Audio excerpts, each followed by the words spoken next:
Good afternoon. Good afternoon, sir.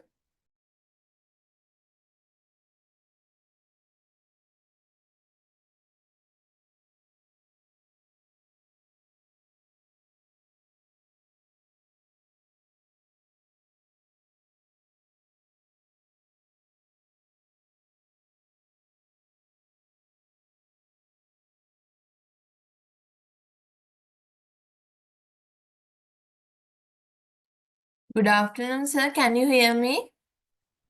Good afternoon, everyone. Shall we start? Can you hear me? Yes, sir. Yes, I I can. think there's some delay. There's a delay. All right. Now it's okay, sir. I Oh, can it's okay, hear right? you. Okay, great, great. Okay, thank you.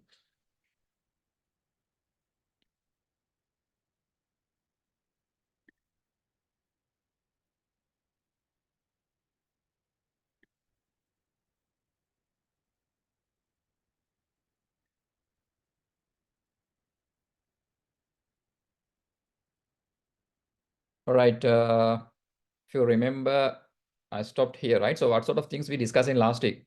If you just remember, at least few points, what sort of things we discussed? Basically, it's related to the transportation, right? So what are the most important things we have discussed in last week?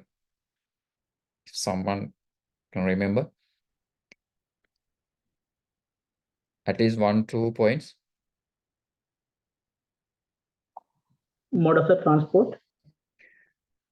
Yes, different types of transport. Okay. Basically the modes, shipping, air transportation, rail, like that. And the application of those transports, or what else? What of the things? Why shipping considered as the most important transport mode here? Comparatively to other transport modes, why I empathize the shipping is most important than others? I think capacity, Sorry, I couldn't. cost, It's not actually. It's not clear, cost Mudita. and capacity. Yes, basically the cost and capacity, right? So low cost and capacity. Basically, why it's considered as a low cost? What is the main reason? How they reduce their cost?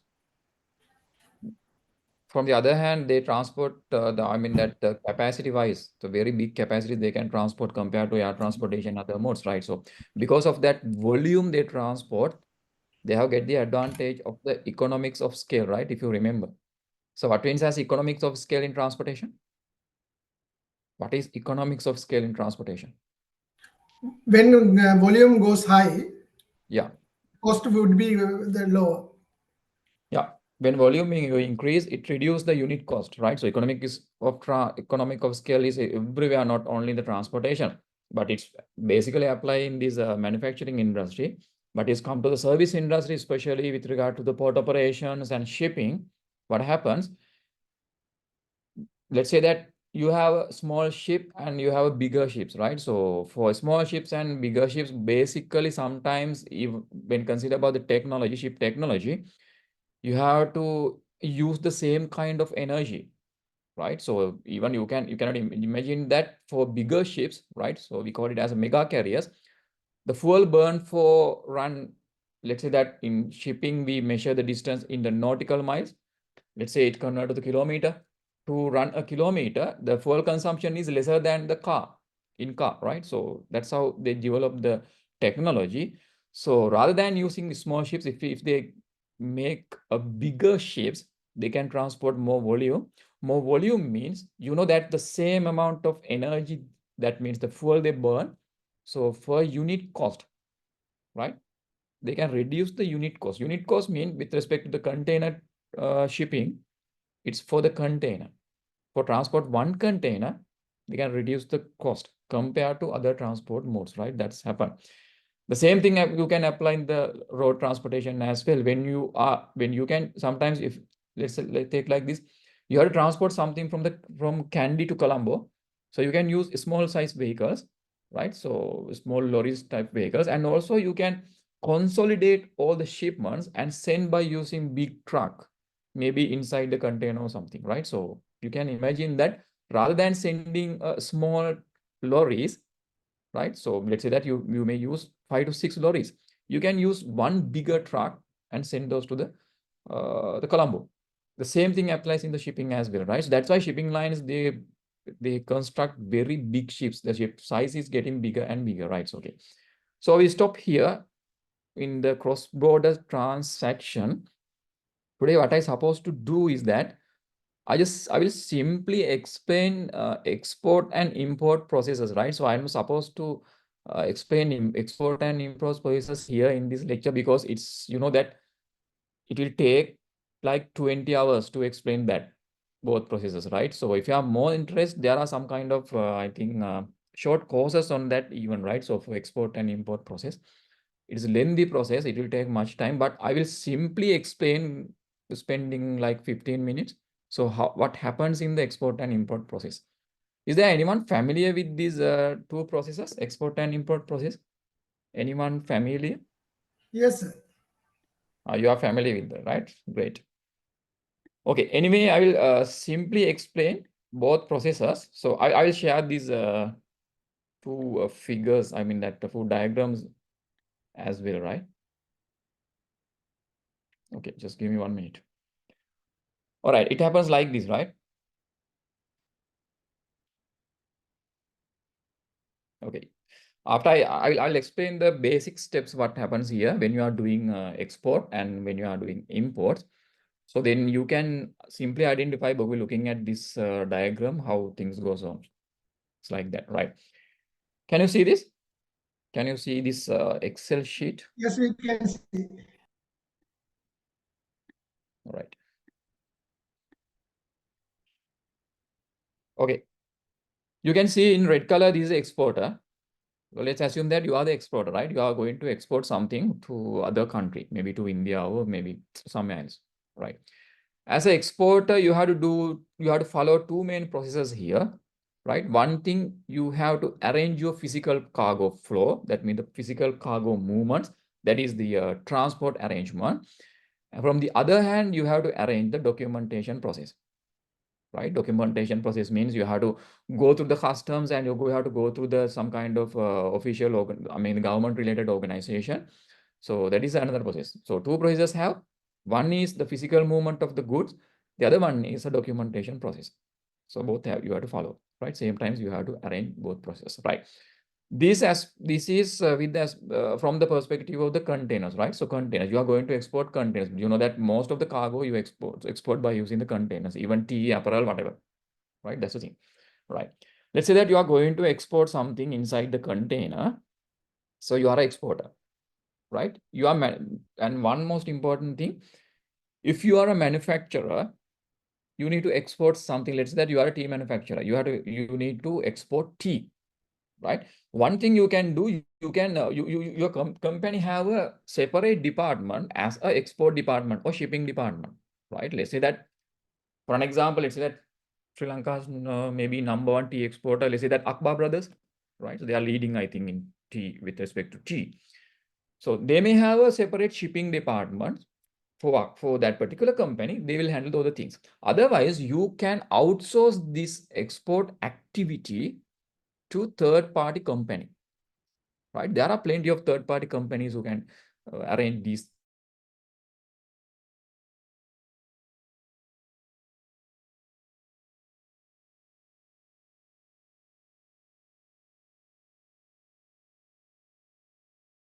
things.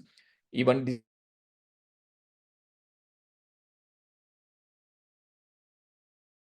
called as supply chain. You remember the difference? I explained a little bit, right?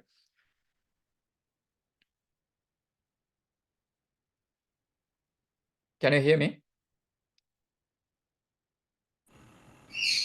Now, yes, sir. Yeah. What is the difference between logistics and supply?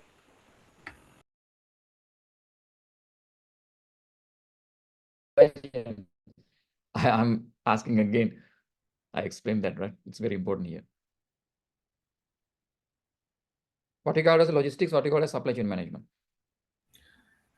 Logistic means at the point of origin to point of distance, the movement of the cargo can be Moment of defined as from the simply point of origin. Okay, that is actually theoretical definition, right? So good. Right, thanks. From the point of but origin to when destination. we How comes the to good. the supply chain logistic, it's come point of origin to the end user.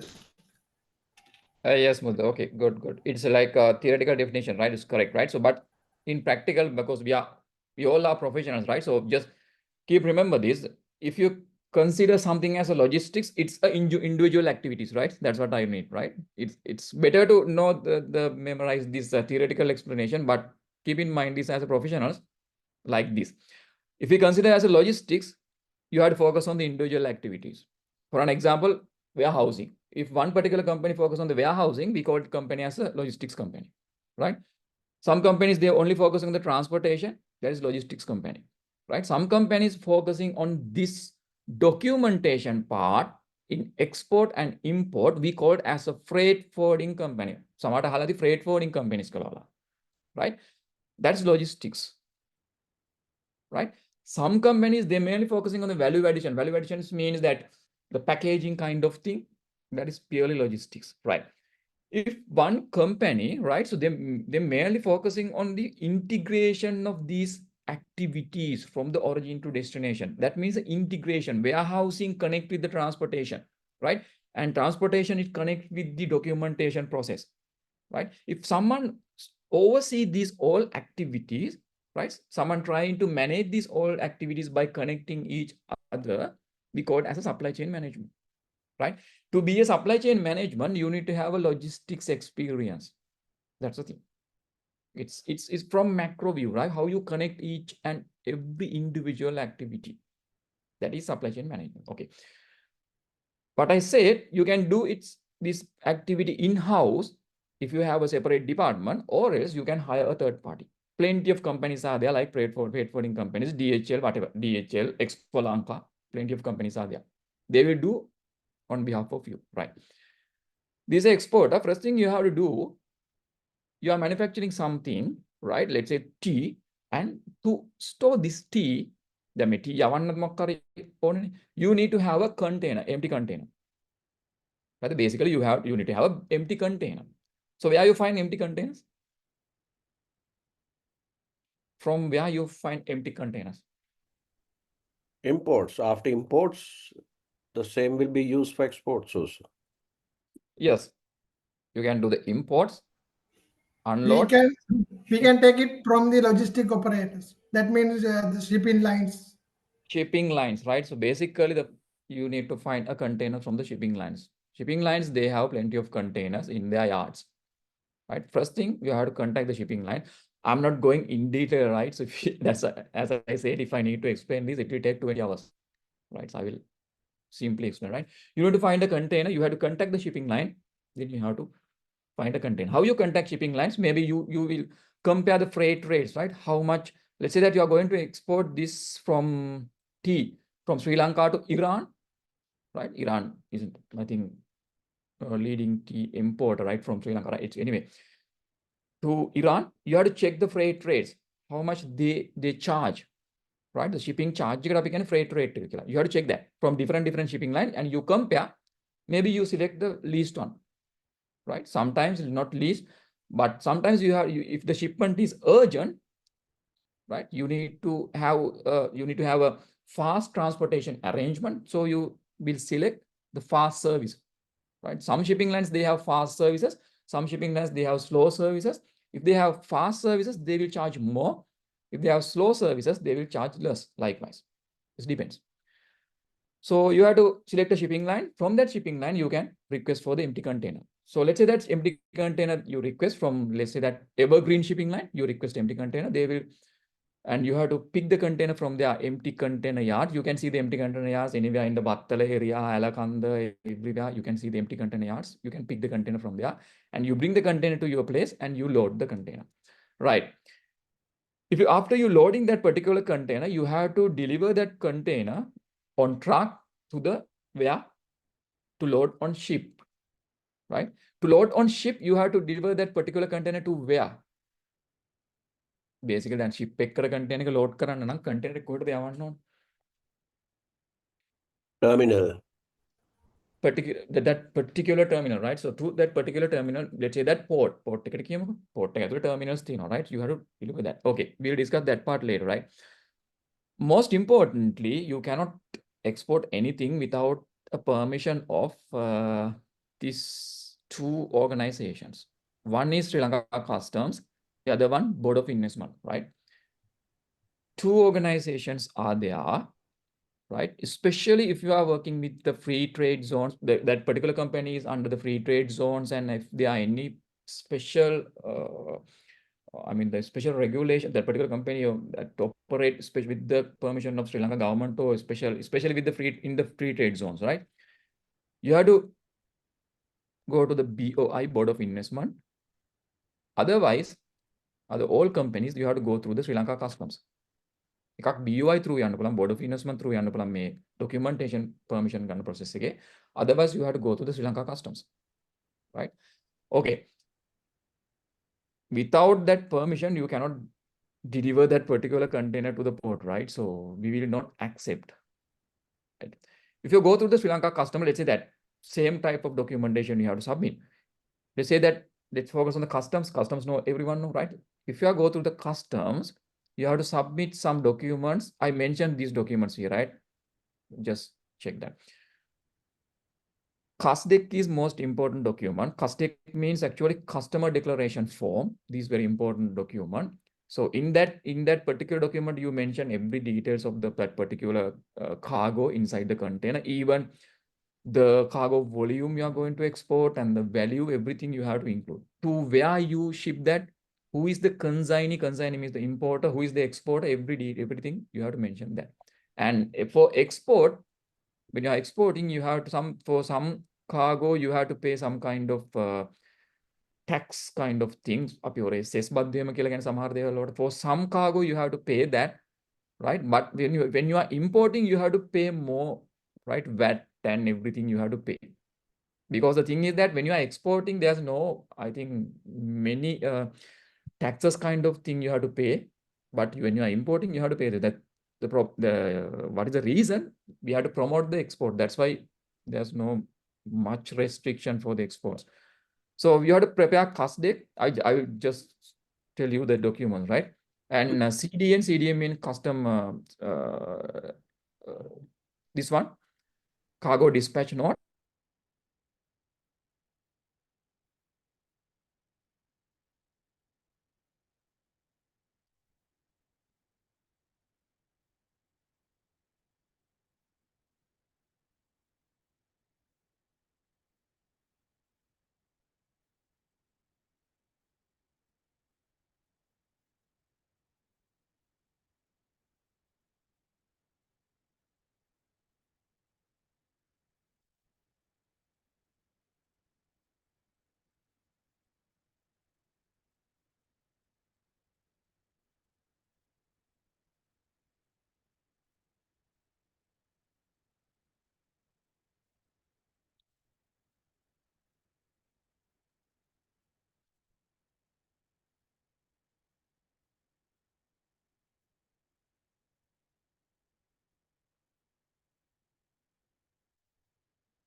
Can you hear me?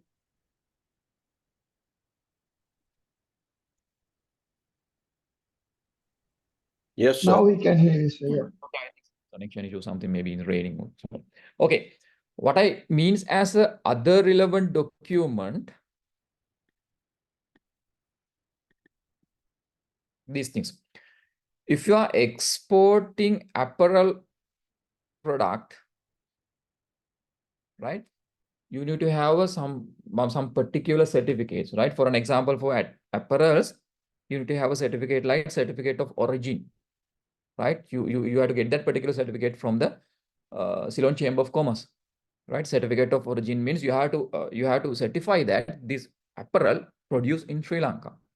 So you need to have that particular certificate. Without that certificate, you cannot export the apparel. And if you export in tea, you have to get the approval from the Sri Lanka Tea Board. There's an auction kind of things happen in the Sri Lanka, and you have to get some kind of particular number called TIN number, right? They all gone, right? If I export in gems and jewelry kind of thing, National Gem and Jewelry Authority, right? So different products, you have to get the approval from that particular organization, the particular relevant organization, right? So that all the things I mentioned here in this table, the product and what you need and from where. If I export in wood items, you have to get the approval from Department of Forest. You have to visit there. Maybe now it's happening on the online most of the time. Sometimes you have to visit there to get the approval, and you have to get the license from them. Sometimes a license, sometimes it's like a certificate, right? Without that, you cannot export anything. You have to get the permission, right? This document set you have to submit to the customs, and if there are anything you have to pay, that amount to customs as well, right? So after getting customs approval, the most I can say that it's like 40%. The work is done, right? Parallelly, you can bring the container physically, right? We have, let's say that this container is from the Kandy, right? Kandy container. You can physically move the container to the port, right? In port, actually, this facility is not, if you saw in earlier, before, I think 7 to 8 years ago, right? So we have a new facility, we established new facility, we call it as a export facilitation center, right? This was not in somewhere in, I think, 2015 or 16, I cannot remember the exact year, when they established this facility near the port. You can see it's near the port. If someone visit the port, it's like, the Ingorukade area, right? So there is this facility. We call it as an export facilitation center. And there what happens, there's a customs and Sri Lanka Ports Authority officials are there. They cover this export part from there, right? So what happens there, sometimes what happens when you are exporting something, right? If custom is in either they are checking the documents, right? You submit, and if they got some kind of doubtful situations, they need to check the cargo physically, right? They will check cargo physically. If something they feel that some kind of doubt, right? They will request for the checking, right? There are three channels of the checking process. Red channel, we call it as a red channel, amber channel, and green channel. If they decide this export container should go through the red channel, they will check 100%, most probably, right? If you move the container to this export facilitation center, most probably, if they will decide that particular channel at this point, when you submit your document, right? When you submit this document, they will decide that particular channel, right? The thing is, if they decide this particular channel as a red channel, after you bringing that particular container to this export facilitation center, right? They will stop the container and they will check the container. That's how it's gone. They will stop the container and they will check that are there any kind of illegal things happen, this kind of things, right? And the second one is the amber channel. Amber channel actually is not 100% checking. It's like in medium level, right? If they mark it as a green channel, they will not check the container, right? So most of the content actually, red channel, it's actually not, it's like some kind of not like most of the container can go to the green channel if you are a frequent exporter. But if you are not frequent exporter, sometimes they will go through, you have to go to the red to amber channel process, right? They will physically check the container. They will cut this seal and they will check it. So excuse me. Yes, Mohit, yeah. Yes, Mohit. This will be applicable export and import both. Yes, yeah, correct. Yeah, correct. This is applicable for the both process. I will explain in the import process as well, right? All right. For this, we have separate parking area here in this export facilitation center, right? You will do the thing. And the next thing you have to do, you have to pay the, I said that you have to submit the document to customs and you have to pay some the customs taxes and everything when you are exporting, right? And here you have to pay the SLPA payment. Sri Lanka Ports Authority payment is there, right? You have to pay that payments as well because we are using our facilities, right? So after you pay, if everything okay, we will issue the gate pass. Then you can deliver that particular container to the to the port, inside the port, right? In port, you know that we have a different terminal. I explained what we call as a terminal, right? Terminals means the designated area you can handle the ships. In Port of Colombo, we have private terminals and government terminals, right? You know that to which terminal that particular ship is calling, because you already decide that shipping line and you already decide the which ships you have to, on which ship you have to load this particular container, right? So let's say that you are exporting this particular container to Iran, so you have to load on that particular ship. It's like that. The ship is going to the Iran because that particular ship comes under that particular shipping line, right? Then ship is berthed in that predefined terminal. It can be a government-owned terminal or it can be a private-owned terminal, whatever, right? So you know the shipping lines give each and every details, right? Like you have to deliver your container to these ships on this date before this time. It's like that. Because for export, keep in mind that for export containers, we maintain some time frame, like we call it as a cut-off time, right? Before berth the ship at the port, right? Before some hours earlier, you have to deliver that particular container to the port, right? We call it as a cut-off time. After that time, we will not receive the containers to the port, right? We may flexible most of the times because we have to promote the export, but some terminals, they strictly follow that rule, right? Before 8 a.m., you have to deliver export containers to that particular ship. Otherwise, we will not receive that containers, or else you have to get the special permission for deliver that particular container to that particular ships, because we have to plan the ships accordingly, right? So if the container receives this time one, like after 3 hours, another container, so we cannot plan the ship. So for that purpose, we have to receive the container on time. So then we can do the planning things on ship. It's like that, right? And then after that, everything okay. If you pay custom things and documentations in order, documentations are order, and you pay the SLPA payments and documentations are in order. So if everything clear, you can send the container to that particular container terminal for load on that particular ship, right? What happens? Let's say that ships arrive the port, your container loaded on that particular port, right? After loading that particular container, shipping line, they issue a very special document in this transport arrangement, right? Very unique document and very important document in the international trade. We call it as a bill of lading, right? සමහරට BL එක කියලා කියනවා මේ document එක. This is very important document in transportation arrangement, in international transportation arrangement, bill of lading, right? Shipping line will issue that particular bill of lading, right, to the exporter, right? Why this document is very important?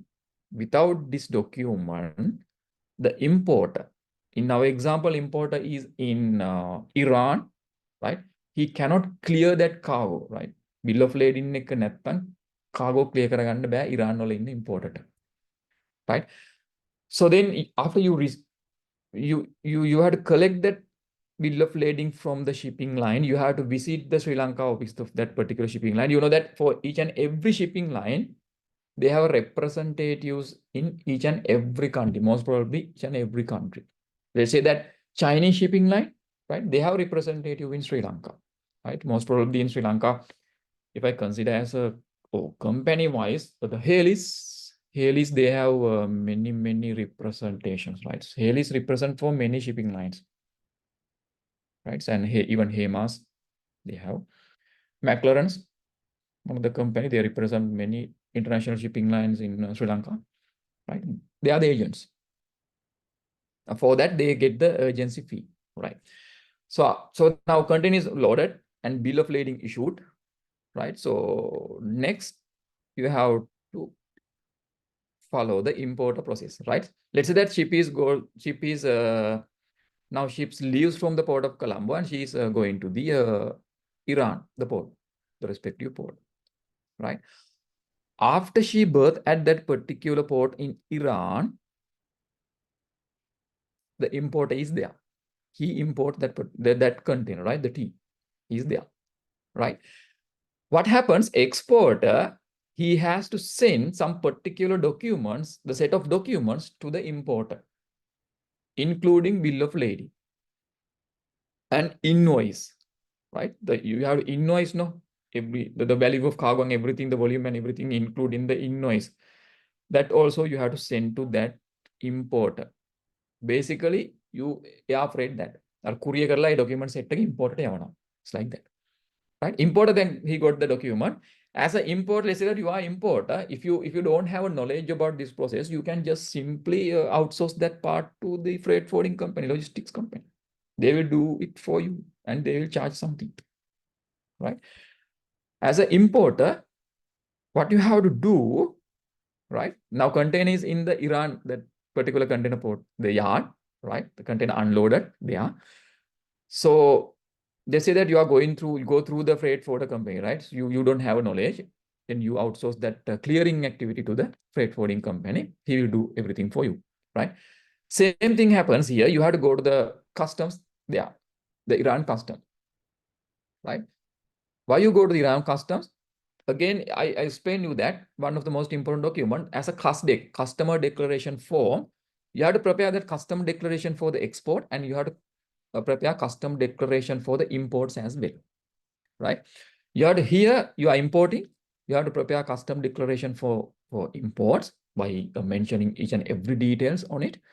And you are going to the custom with relevant documents, including the bill of lading and everything. You have to go to the customs and you have to pay taxes, right? Let's say it's different from country to country, right? Some countries, the taxes and everything are very less.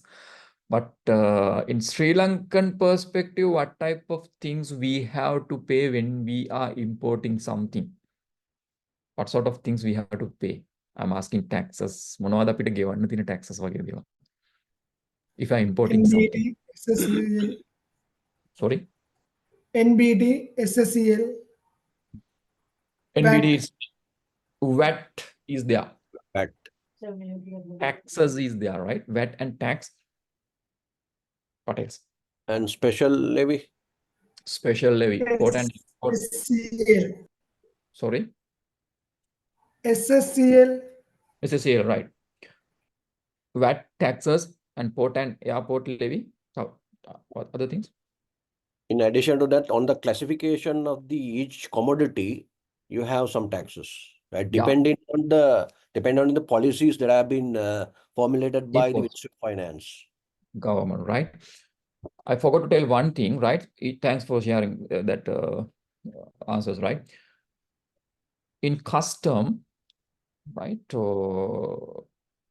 Custom import duty is the most important thing.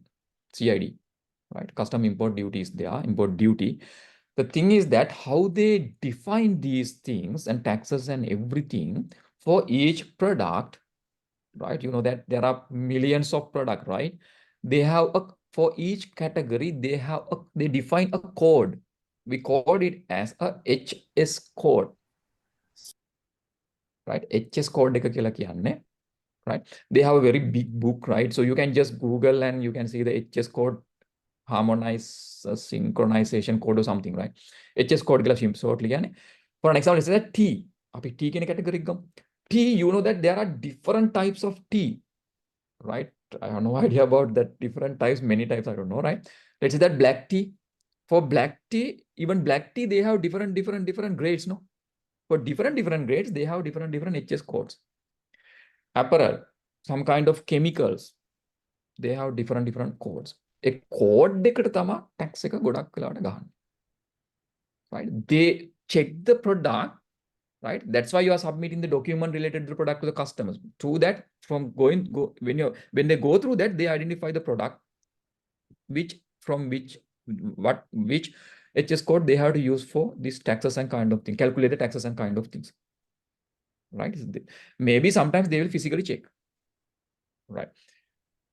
Based on that HS code, they charge this everything, the relevant duties they charge. All right, HS code එකට තමයි charge කරන්නේ. Many issues happen, I know that, with the importers because of this HS code issue. Sometimes you, in your documents, you mention one HS code, but with customs, they try to define it as a different HS code. You know that difference between HS code, right? It's about the calculation of the duty and kind of thing. It make a big difference between the payment if there are mistakes in HS codes. This most probably happens with the chemicals. If I importing chemicals, customs say that this should comes under this HS code, but you can argue that this should comes as this HS code likewise. So, But the traders also do the same thing. They also do manipulations. sorry. Traders also do manipulations. Yes, many things happen. I know that many things happen. Even the manipulation happens with the bill of lading. Many things happen, right? So if I discuss these things, it will take much time, right? So manipulation is everywhere. Right? So you have to submit the documents to the customs and you have to pay the relevant things. And most importantly, you have to pay the what I call the port charges, right? Especially the thing is that you know that it goes like this: ship berth at port. So as a port operators, we are unloading the containers, we are loading containers. So what happens? We charge අපි දැන් port, as a port operators, terminal operators, we handle the ships, no? From whom we charge that? කාගෙන් they charge එක අපි ගන්නෙ? I'm asking, let's say that I'm a terminal operator, container terminal operator, right? She berthed at my terminal and I'm providing some service. I'm loading the container and unloading the container. I'm providing service to that particular ships, right? From the exporter. No, I'm asking directly from whom I am charged. Directly from freight forwarding company. No, I'm asking terminal operator, port operator. That is, you are referring to terminal handling fee, I suppose. Yeah, terminal handling fee. From whom I charge? කාගෙන්ද මම charge කරන්නේ terminal handling fee? I'm asking directly. කාටද මම bill කරන්නේ as a terminal operator? Shipping line? Shipping line. I don't care about the exporter or whatever. Freight forwarding company, I don't care. I'm directly charging from the shipping line. Right? Shipping line then invoice to you, to freight forwarder or someone. Then freight forwarder invoice it to the exporter, individual exporters. It goes like that. Right? I'm not directly linked with the exporter or whatever. Right? You have to pay the SLPA charges. It will charge from the shipping line, right? If everything clear, right? And documentations are clear from the customs and the port authority on relevant terminal, especially in Sri Lankan context, especially if you are importing something, it should go through the ports authority, right? We have the power to oversee that import activities, right? Not that particular terminal, right? So we'll go through that. Everything okay, we can release the container from that particular container terminal. After that, we will release the container, right? If something goes wrong, if custom need to check that container, they will inform directly to the port authority or relevant terminal. We will stop the container at our terminal. It happens, right? Most of the times, as a terminal operators, I personally know that if some custom directly request us, written request to us to stop this container, don't load on the ship, right? Sometimes the container can be export container. Sometimes that particular container can be import container. Sometimes it can be a transshipment container. That means some containers come to the port of Colombo, unload here. It not goes to the land, any land location, and it's supposed to load on another ship. Container comes from the Bangladesh. I explained this one, I said, right? Container comes from the Bangladesh, right? Unload here and to be loaded on the another ship. We call it as a transshipment. Sometimes custom, they need to stop the transshipment as well for checking, right? So they will request from port operators, and on their instruction, we will stop the container without loading, right? And we will inform to the shipping lines as well, right? It can happen. If nothing can happen, you can release the container from port, right? There are two types of cargo. I forgot to explain that as well, right? So in latter part, FCL and LCL. FCL means, keep in mind that this is full container load. Sometimes you can send full container load to your importer. That means 100% cargo inside container to one importer, one consignee. Container cargo consignee. Sometimes you collect the shipment from different exporters, maybe 10 exporters, small quantities. You put in one container and you send that container to 10 consignees. Shipments shipments, you can collect those and then you can send to the 10 consignees. It happens. We call it as a consolidation. So we call it as a LCL, less than container load. It's like that, right? If exporters send FCL, full container load, we can directly come to our container terminal and you can bring that container by using your truck or something. But if they send LCL container, inside that particular container, there are cargo for 10 different importers. So what we are trying to do, from terminal, we bring that particular container to our warehouse inside the port. Most probably the warehouses inside the port, right?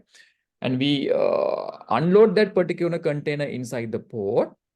After that, right, after unloading that particular container, individual consignees or individual importers can come to that particular warehouse and release that particular cargo from the particular warehouse, right? The thing is that if you need to release containers, right? If you need to release containers, you need to submit particular document. One of the most important document, we call that document as a delivery order, right? Delivery order, right? I introduce one document to you as a bill of lading. The next document is a delivery order. These two important documents. Keep in mind these two important documents. Bill of lading is one we use in export, and you are sending that bill of lading to your importer, right? Right. Importer receives that bill of lading. Then you have to submit that particular bill of lading to the relevant shipping line in your country. Let's say that you use Evergreen shipping line, Sri Lanka. You visit Sri Lanka agent, right? You are sending the container to the Iran. Iran also have Evergreen shipping line agent in that country also. So importer have to visit to that particular agent because he has the original bill of lading in his hand, which sent by the exporter. He had to submit then it and do the payments there, relevant payments. After paying, they will issue a delivery order to the importer. So importer brings that delivery order. He have to submit that particular delivery order when he release cargo. Without delivery order, as a port operator or as a customs, we will not release that cargo to the consignee. Delivery order එක submit කරේ නැත්නම් අපිට port operators ලා විදිහට හරි custom එකට හරි we will not release the cargo. Right? It's a legal document to which indicates that you are the owner of cargo. That's the thing, right? Bill of lading is actually the particular document. It's actually a legal agreement between exporter and the carrier. Carrier means the shipping line or airline or whatever. It's a legal agreement mentioning that I have delivered this particular cargo, this much amount to you to transport from point A to transport to point B. This is agreement between you and the shipping line, you and the airline. But agreement එක document එකක් තියෙන්න ඕන. මම cargo දුන්නා කියලා shipping line එකට transport කරන්න. The document called as a bill of lading. That's the thing. Two documents. Even here, custom most probably import containers, they will check rather than export containers, right? In Sri Lankan perspective, if I explain, right? Even here, custom, when you are submitting document to customs for the custom clearance process, right? They will check for the CID, custom import duty pattern kind of thing, and they will charge those things. And also they will assign some kind of checking process. Again, the three channels, red, amber, and green channel, if they place you in the red channel, you have to bring that container to that particular place. Maybe in Sri Lanka, they have custom checking yards, like we call it as a grey line yard. Yard keep at custom check containers. Container. So they will that means they will break the seal, and they will sometimes they will offload some cargo, and they will check the containers if there's any doubtful situations or kind of things. But if you are, they will assign you for the green channel, there are no checking. Simply you can deliver cargo to your place, at your place. That's how things happen. I will share these two documents with you, right? So actually,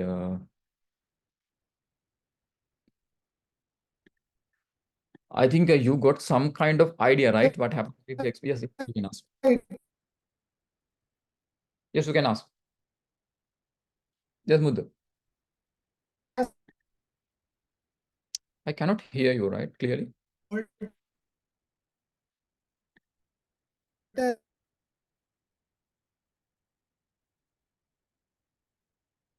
Sorry, I cannot hear you, Muddu.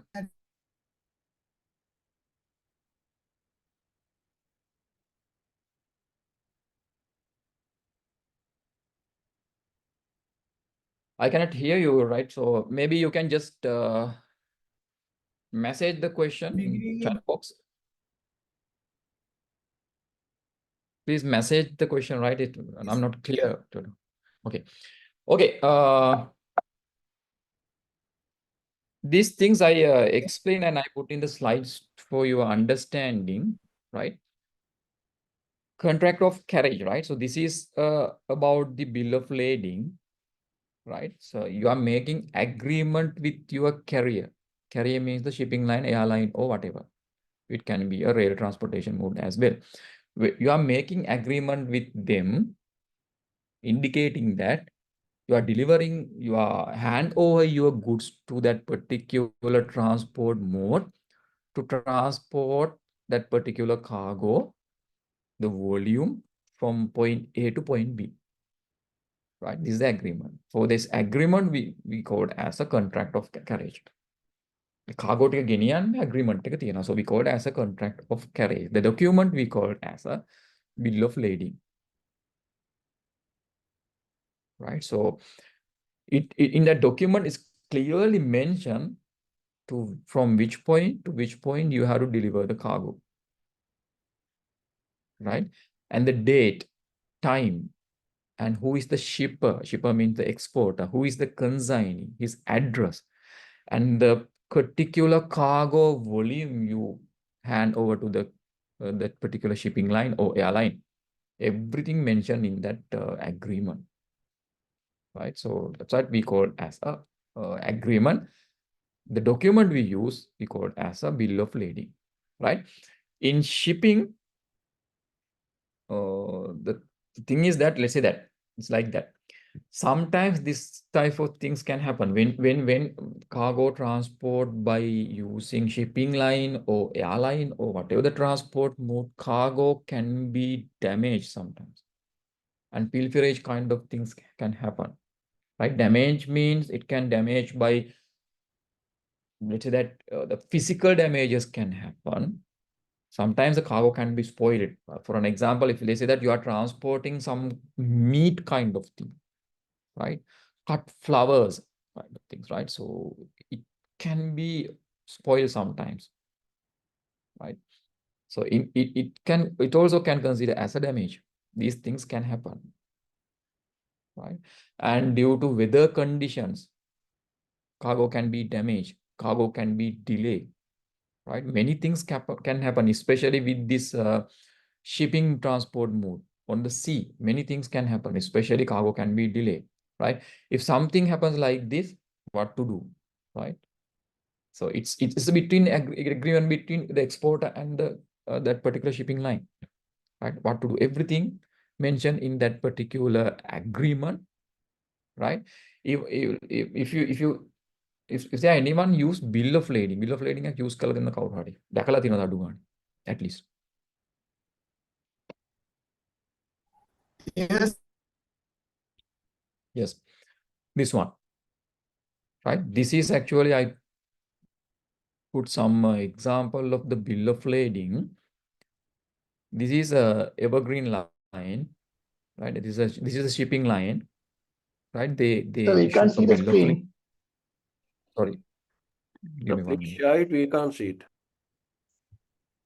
You can see now, right? Yes. Yeah, now okay. Okay, right, good. You can see the bill of lading here, right? This is issued by the evergreen line, right? And you can see consignee name is and address is there, right? And the shipper, that is exporter name and address is there, right? You can see the port of loading, from which port they load the cargo. This is actually from the Shanghai in China, they load the cargo. And from which port they have to discharge that cargo, it's from Brisbane, right? Brisbane loading cargo unload වෙන්නේ. And you can see the cargo details here. What type of cargo, right? That means the cargo volume in cubic meter or in cargo weight in kilograms, you have to mention here, right? And the count, if you are sending some units, how many? Here you mentioned, I think it's like some kind of raw material or something, 776 roll or something mentioned here, you can see that, right? And 2 containers, you are sending 2 containers here. The most important thing is, let's say that you are sending 10 containers of tea. 10 containers of tea you are sending, right? You can cover those 10 containers as a one shipment, single shipments under one bill of lading. Right? Containers 10ක් යවනවා නම් ඒක එක bill of lading එකට අර container එකකට එක bill of lading එකක් තියෙන්න ඕනේ කියලා නැහැ. Right? If you are sending 50 containers 50ක් යවනවා නම් you can cover that part under one BL because 50 containers owned by one exporter. It's like that, right? You can cover by one bill of lading. The problem is when you are, let's say that 50 containers you send to port by using one bill of lading. The problem is that, let's say that we load 49 containers on ship. We load 49 containers on ship. Because of some incident, unavoidable incident, we couldn't load one container which covers under that particular BL. What will happen? Container 50ක් කියවුවා එක bill of lading එකක් යටතේ. So we load 49 containers on ship and ship says we couldn't load one container. The container is left in our port. So what will happen?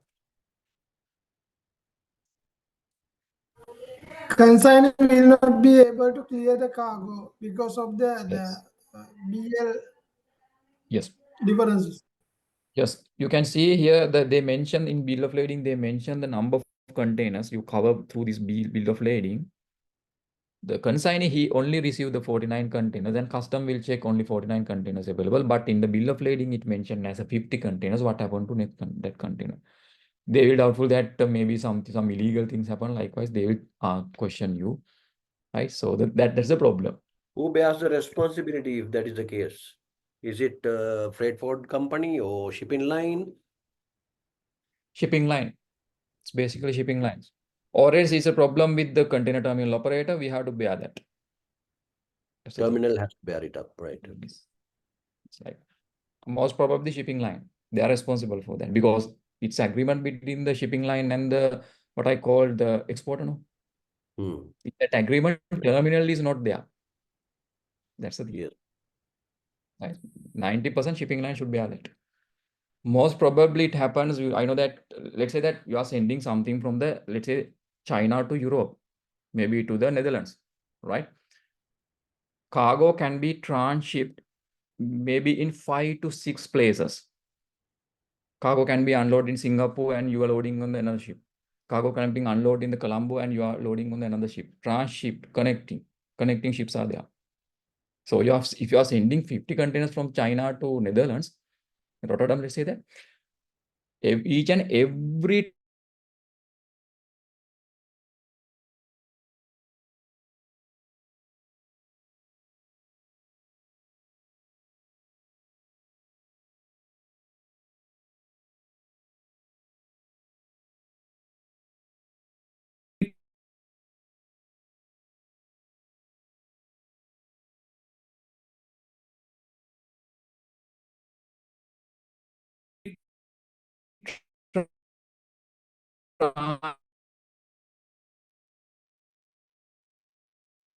Sir, we can't hear you.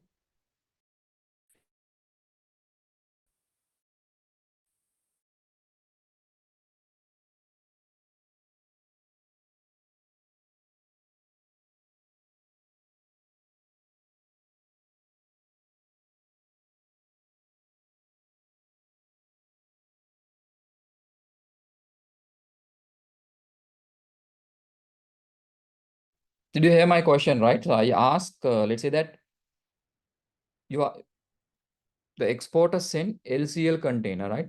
From that exporting country, they send LCL container, less than container load.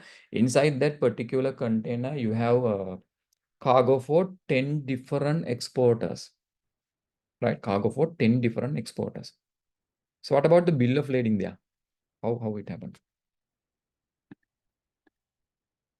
Inside one container, you have small parcels for 10 different importers. So what about the bill of lading? Just think.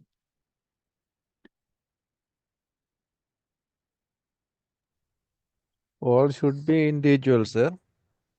For different receiver Yes. where we are shipping.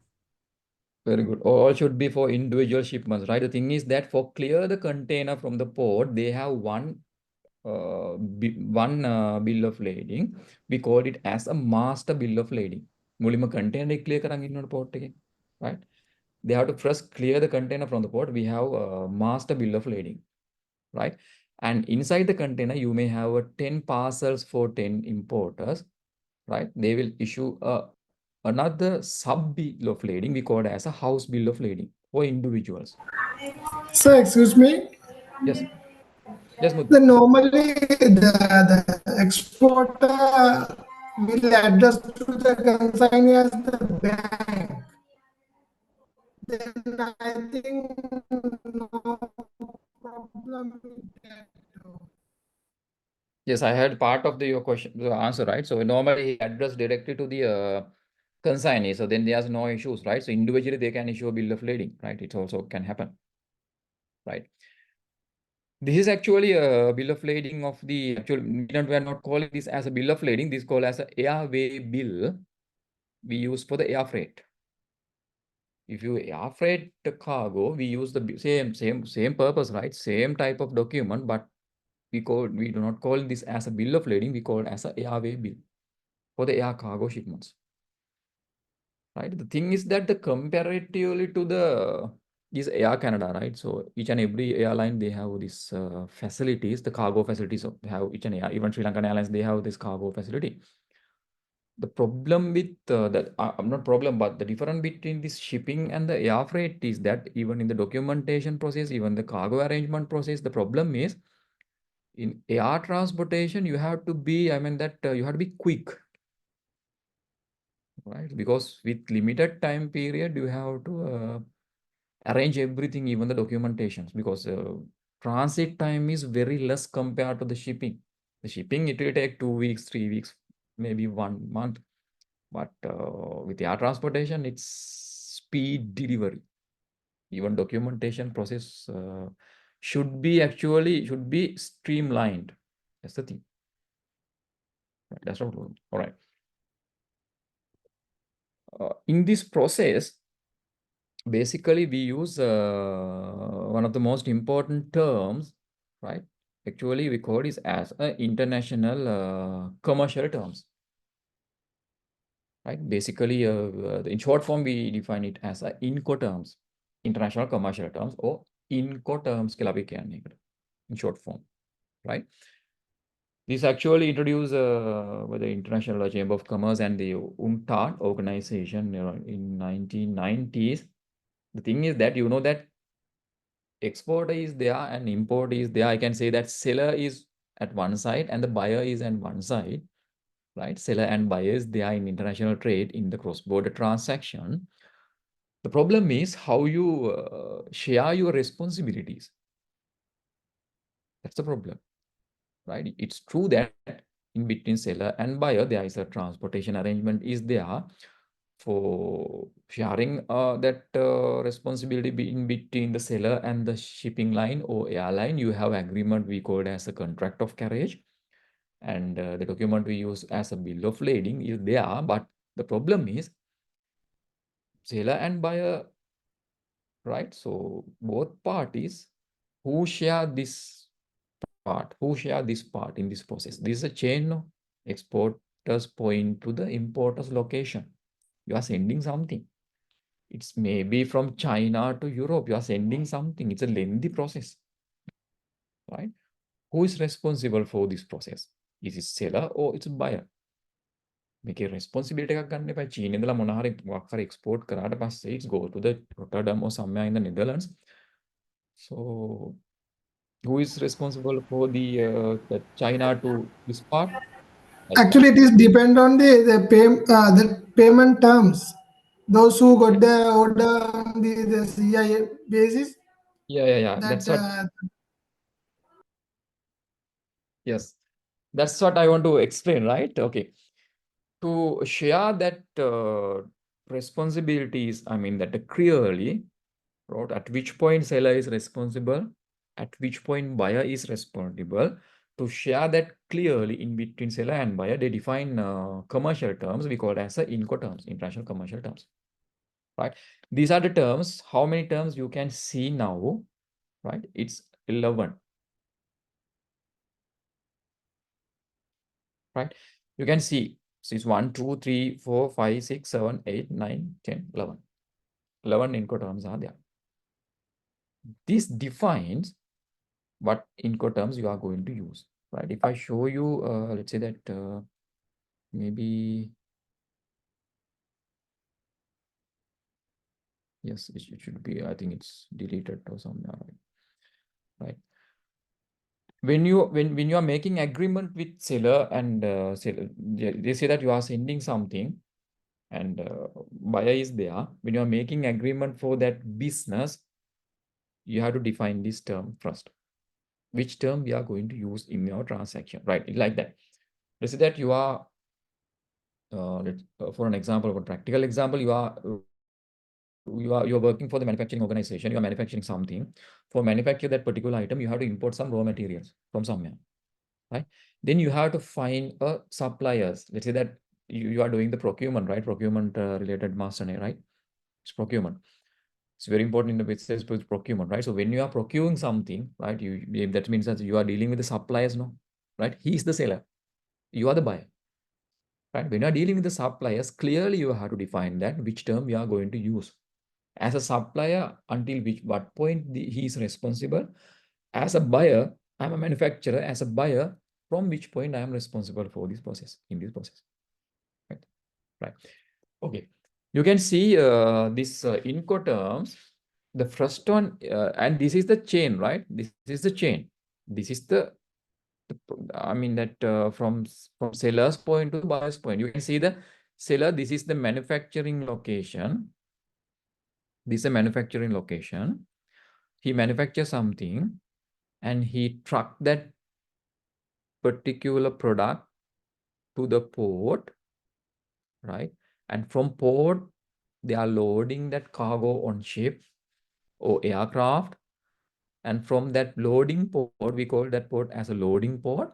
From that loading port, ships leaves and ship comes to the destination port, and they unload cargo at the destination port, and they can use the truck or rail transportation to deliver that particular product at the buyer's place, maybe buyer's warehouse or somewhere, the predefined location, right?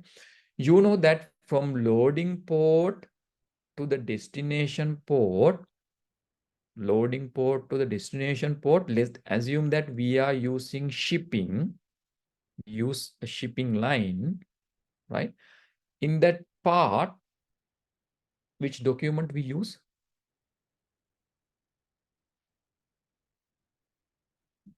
From here to here, which document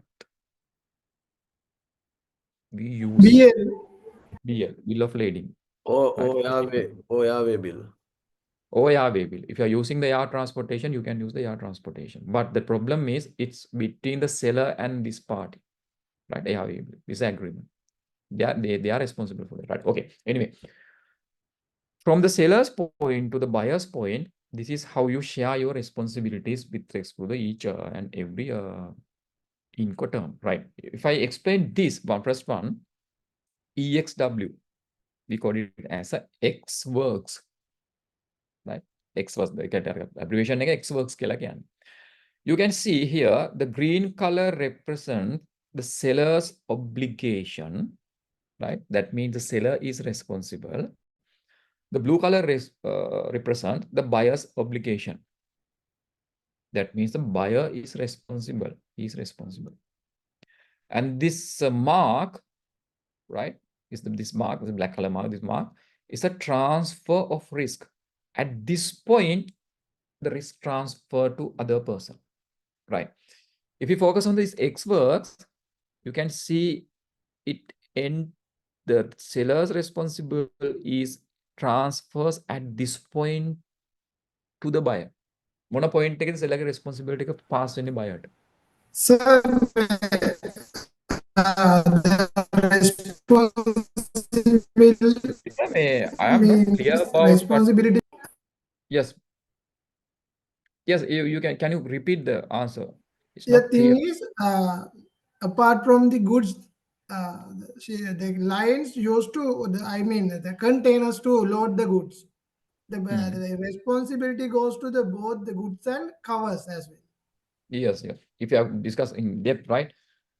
Basically, at this point, No, sir. No, my Okay. question is, if the shipping line raised the matter, the container has been damaged. The damage should be responsible who the supplier or the that means buyer. You are asking with respect to this.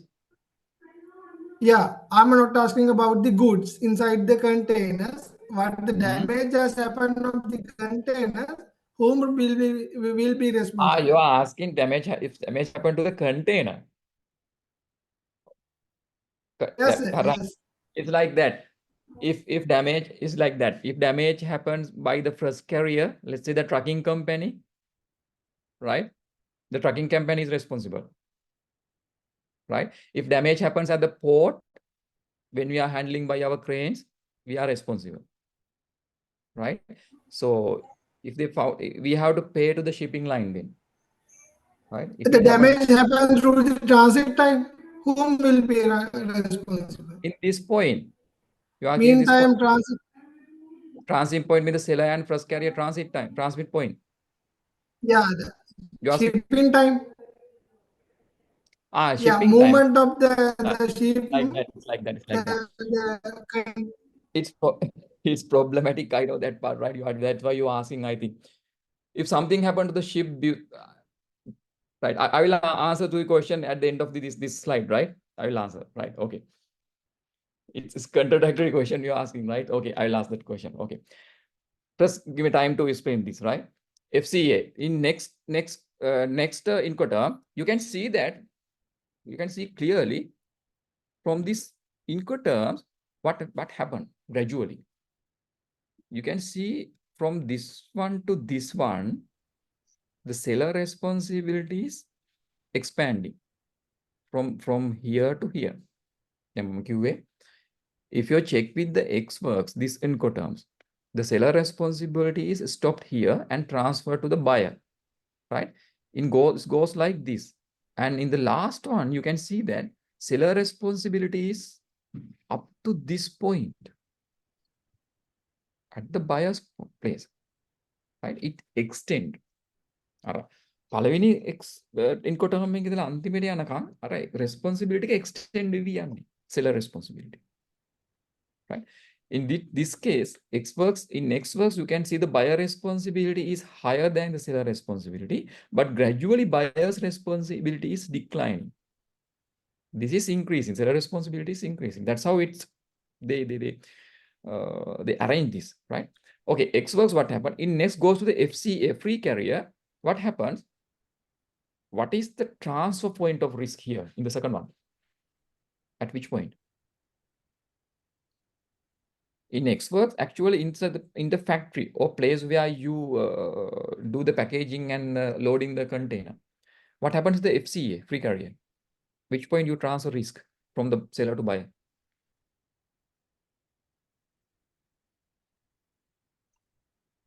At the workshop. Stores. At the stores, when you load the container on that particular truck, should be on truck. Yes. Sir. The truck is there at your warehouse or somewhere. When you load, then transfer that risk. Good. Right. FAS, free alongside ships. What happened? Free alongside ship. Alongside ship, this is a actual technical word. Alongside ship, අපි අර සිංහලෙන් කියන නැව අද්දර කියන එක නැව ළඟට container ගෙනලා තියෙනවා. Maybe in the container yard. Right. This point, you transfer risk. Maybe in the container yard. Until you deliver container to the container yard, right? Until you deliver the container to container yard, the seller is responsible in this Incoterm. After the container yard, the buyer is responsible. It's like that. Right. FOB is a free on board. Free on board means actually on the ship. Right? On board කියලා කියන්නේ technical term in shipping or airline. On board means the container loaded on ship. Right?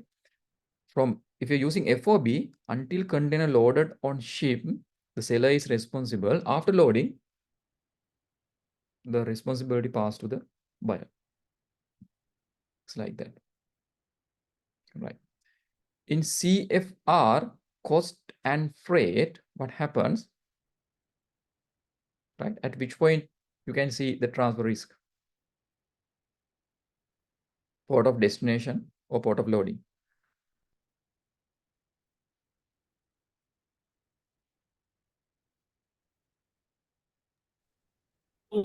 Destination. It should be destination, right? They are mentioned here because of some insurance and kind of thing. There's some kind of in-depth cases, right? At the port of destination, the unloading port. And CIF, cost, insurance, and freight, also the same at the port of destination, right? CPT, cost paid to, right? It comes to this point at the customer's location. That means the consignee's location, maybe in somewhere in his warehouse or somewhere, right? CIP also carrier insurance and paid to also at the customer's location, that's the consignee location. DPU delivered at place unloaded, where the place you unload cargo, may his warehouse. And DAP delivered at place, again, at the, not the warehouse, but the customer's location, the final location and location, right? DDP also saved at the final location. The thing is that most importantly, we use some common Incoterms. මේකේ මේ Incoterms 11ක් තිබුණට we use some common Incoterms everywhere.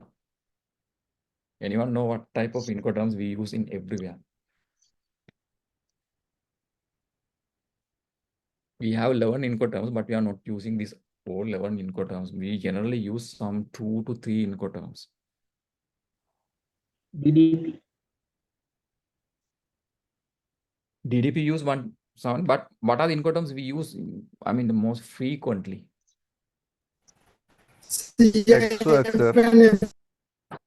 Sorry? C and F. CIF. CIF is very common. Cost insurance freight is very common. And the other one is FOB. Your board. We use commonly. So why we use these 2 Incoterms most probably? What is the let me ask this question, this basic question, right? You have to import something from some country. This is practical question, right? You have to import something, maybe raw material or something, right?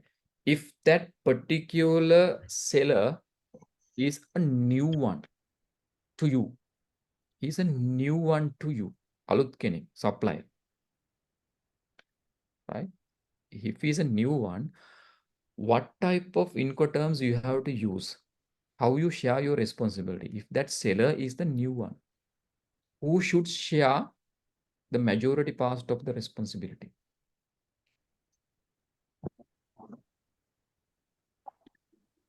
The buyer. Spot.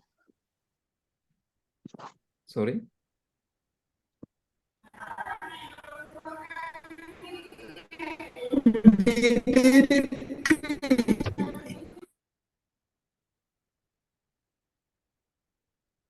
Yes, any question? Any answers?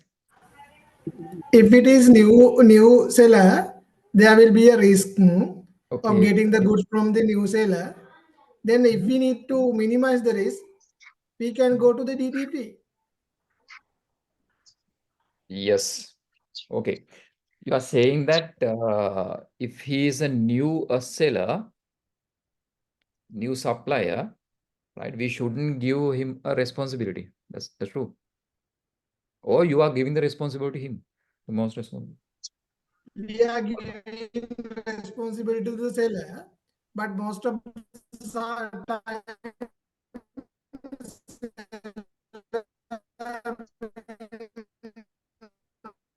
Mudita, I cannot hear you clearly, right? I don't know.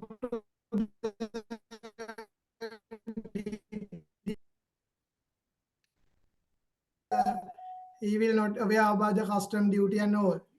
Therefore, most probably come up with. If he is a new seller, right? If he's a new seller, new one to us, right? So we shouldn't give the responsibility to him first. If he's a new, right? That's the point. Are you agree with me or not? If he's a new seller, we shouldn't give a responsibility to him.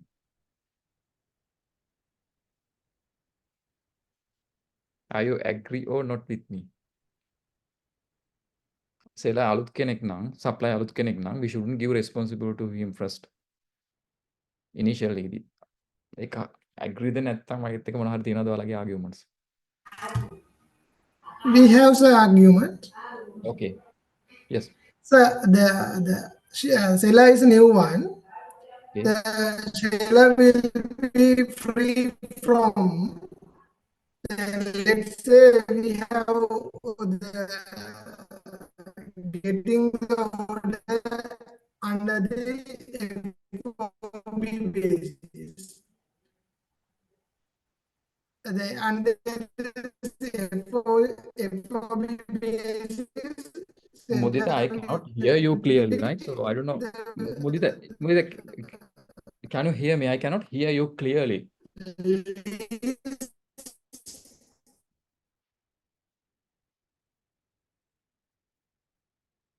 Okay, the point is that, right? So I cannot hear you Mudita clearly. That's what the problem, right?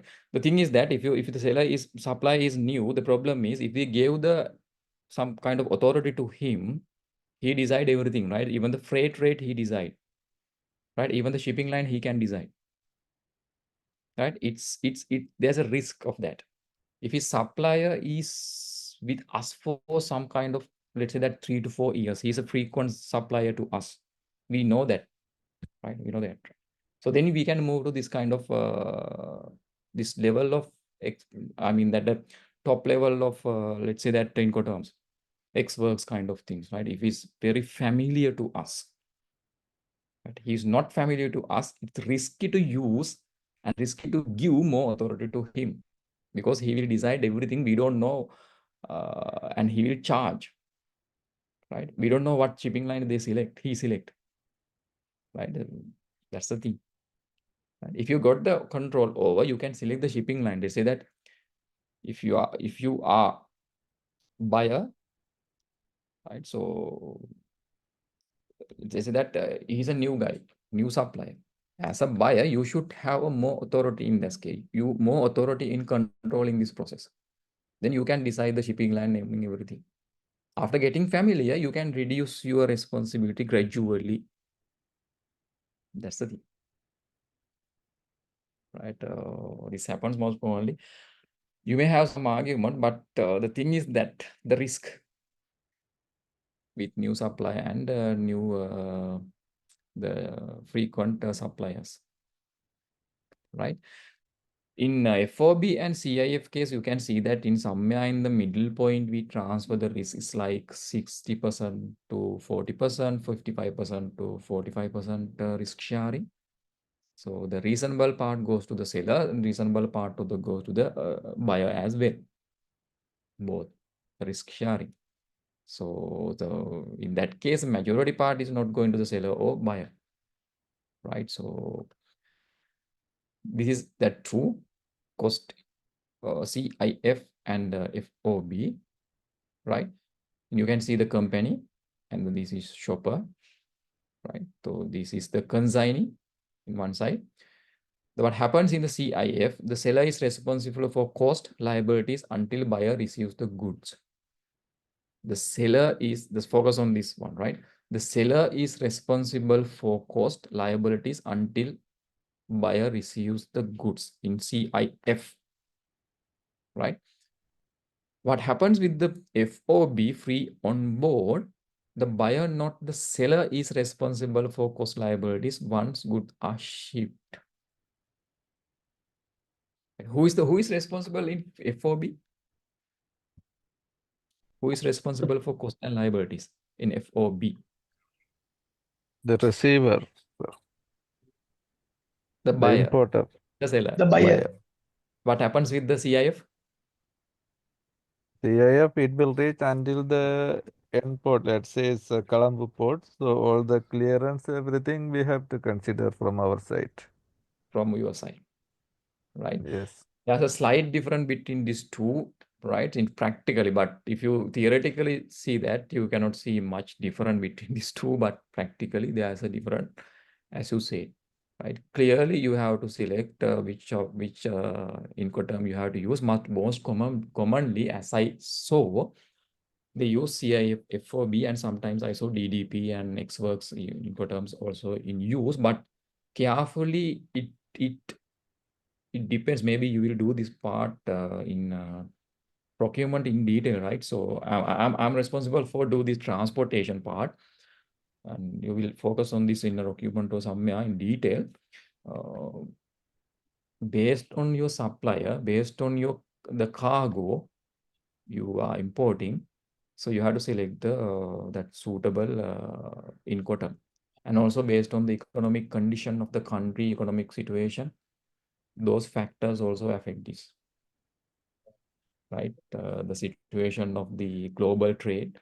So everything you have to consider in this case. But if you practice this for many years, you have sense which Incoterms we have to use now. In Incoterms we have to use with this supply. Likewise, you have kind of sense, right? It's like this.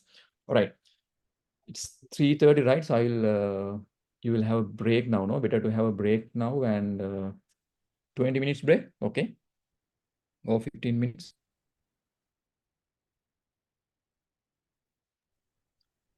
Okay, sir.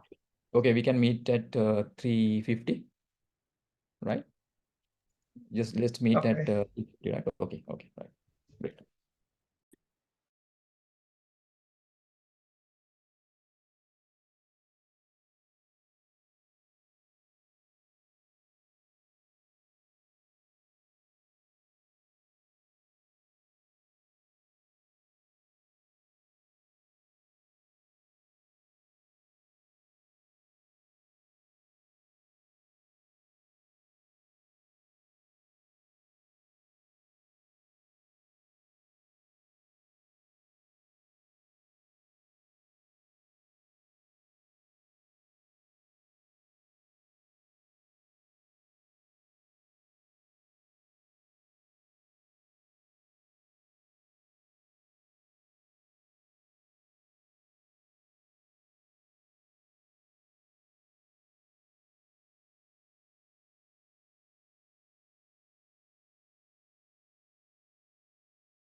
All right, shall we start? Okay, sir. Yeah.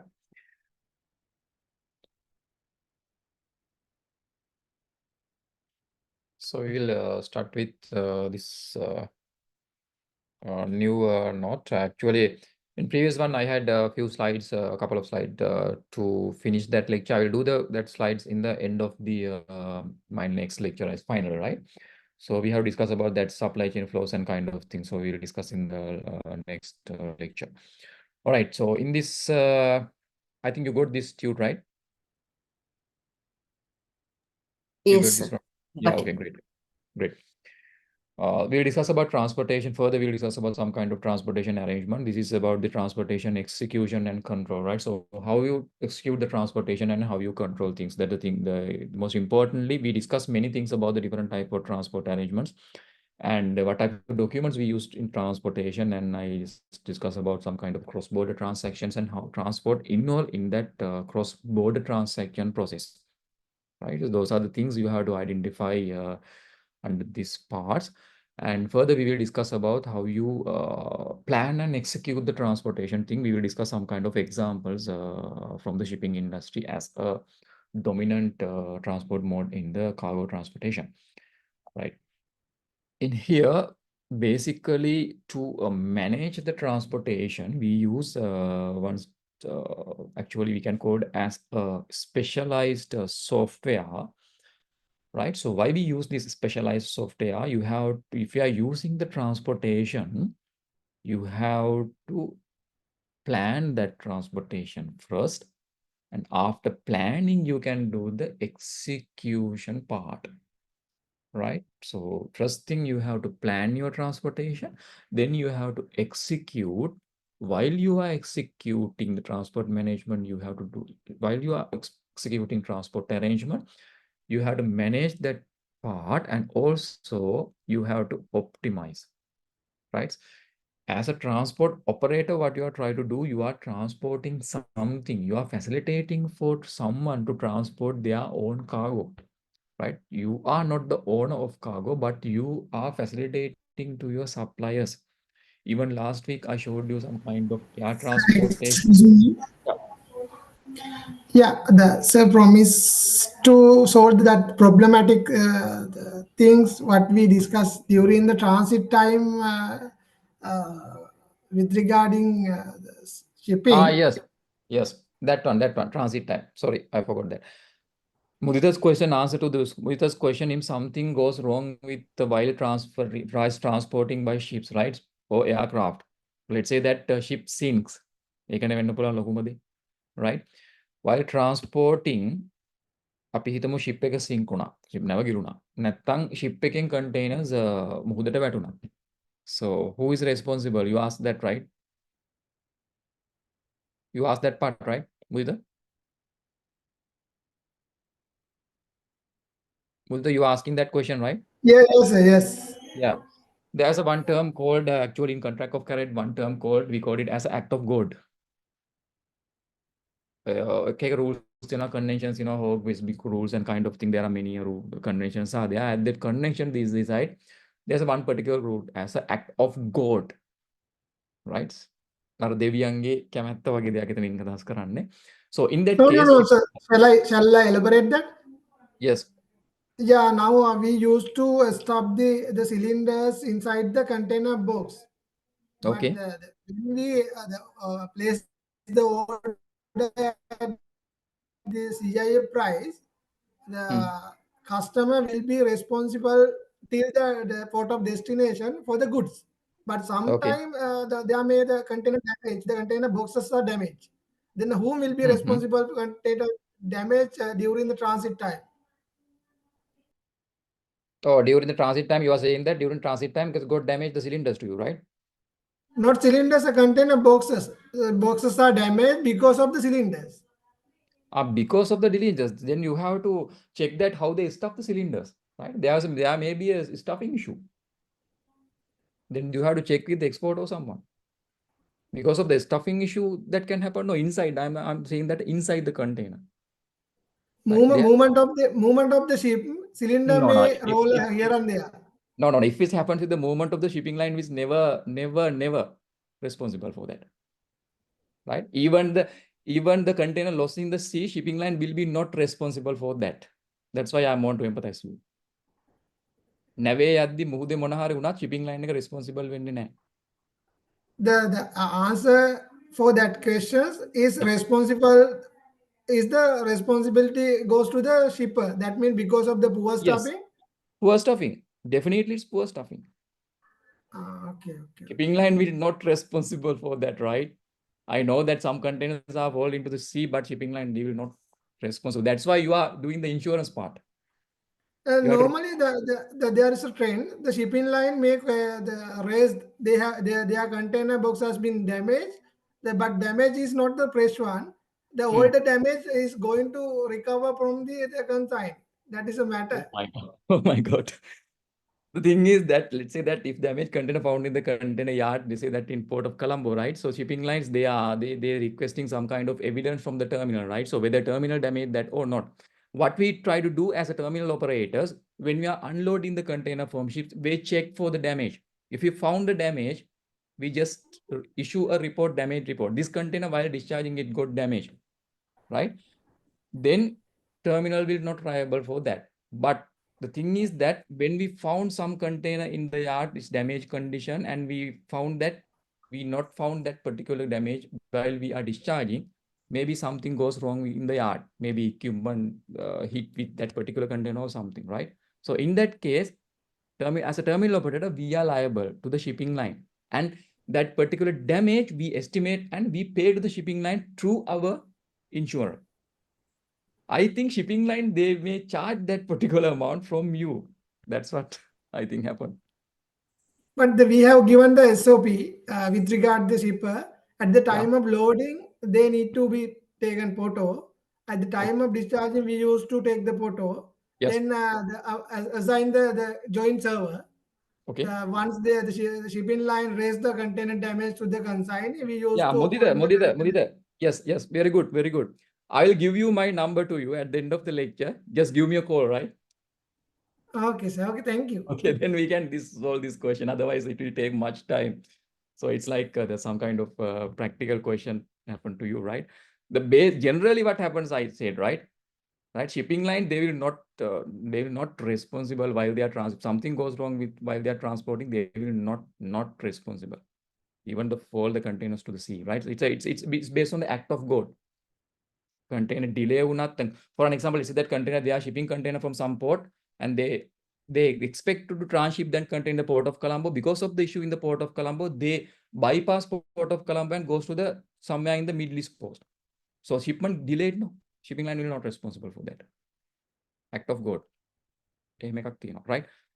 So I'll give my contact details, and I'll answer to you that question. It's some kind of a niche question, right? So some particular to that particular industry, right? That's the thing. Okay. So we discuss about transport management systems, right? So I explained that why we use transport management systems, because we use transport management systems to plan and execute, and main thing you have to do, you have to plan your transportation arrangement, then you can execute that. While you are executing, you have to manage that, and you have to optimize. Optimize means you have to optimize two main areas here. One is your cost, right? Cost optimization is must. And also you are providing some kind of service to your customers. That part also you have to optimize. I mean the customer service, right?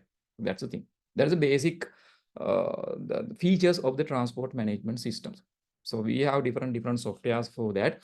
Even you know that in the supply chain arrangement, we have softwares, right? So supply chain arrangement, you know that supply chains are actually, if you design a supply chain for some particular product, let's say that you are designing supply chain for the tea, right? Tea cultivation areas in somewhere, production is in somewhere, you are exporting to some other different countries, you know that the different transportation arrangement is there, warehouses are there. You have to connect this, each one, everything. You cannot do it in manually. So you have to use some kind of software for supply chain management. There are softwares such as supply chain globe kind of softwares are there.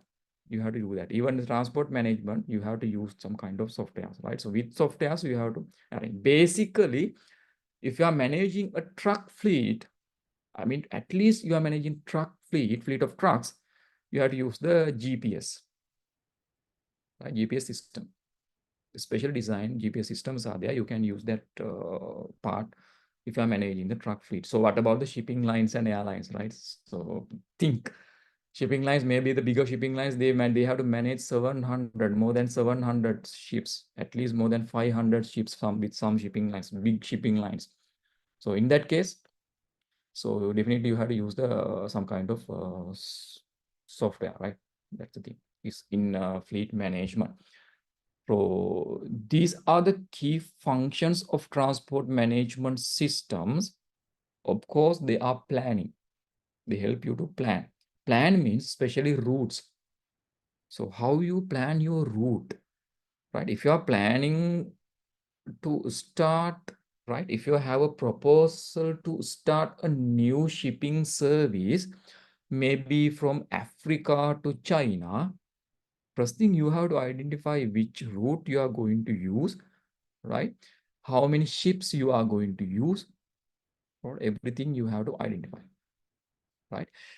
To explain that, I will use one example. I think from that example, you can identify it clearly and you can understand it in very clearly, right? Just let's go through this example and we will continue the our discussion with that. It's better to have some kind of example, right? All right, give me 1 minute until it's loading. Let's see.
All right.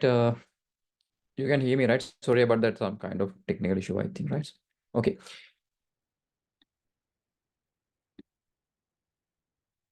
All right. Can you see the screen? Yes, sir. Yeah, good. Right. This one. You can see. I'll explain this example first, and then you can identify it clearly, right? So it's better to have some kind of example, right? This is one shipping service operated by one particular shipping line, right? So we call it as the shipping line name is CMSCGM. So maybe you need to have some kind of idea about shipping lines, but their names, right? So there are many shipping lines in world, right? So I'm mostly discussing about shipping lines because they are responsible for transporting actually more than 80% of the cargo volume. I can say that 80% is 90%, right? CMA-CGM is actually France-based shipping line, and there are shipping lines like MSC, Switzerland-based, and even Maersk Line, Denmark. Likewise, there are plenty of shipping lines, mostly owned by the Europeans and Chinese companies, right? This is CMA-CGM shipping lines operate one particular service, which this service called as a India America Express, right? India America Express, and short form it called as a Indamax service, right? So each and every service they named, right? Shipping lines, maybe let's say that there's shipping lines, they operate like 600 ships, they own 600 ships. So they are not deploying those 600 ships only for the one particular service. It's like our train services, right? They may deploy 5 trains to Badulla, 3 trains to Matra. Likewise, even shipping lines, they deploy different number of ships to different routes, right? This is one particular service. Actually, this service start from Indian subcontinent and it goes to the America East Coast, right? East Coast of the America, right? The service, you can see 2 lines here, the dash line in blue color and the red line, right? In dash line in blue color, this is the forward part. Forward part means you start your service and you are moving to the forward. That means you are going to the America. And the red color, you can see the backward. Train services තේමනේ පෙටාවලින් පටන් ගන්නවා බදුල්ලට යනවා බදුල්ලෙන් ආය අනිත් පැත්තට එනවා returns leg එකක් තියෙනවා shipping line also same, goes to some place and from there they have a return leg. It's like that. So why they develop like this service, right? You know that India, they manufacture. India is a manufacturing based country, right? India we consider as a manufacturing based country. They are manufacturing a lot of things. I explained that outsourcing, right? Outsourcing කියන එක මම කියවනේ එතකොට. So what means as outsourcing? Right? Manufacturing outsourcing. I explained that to you, right? Or not?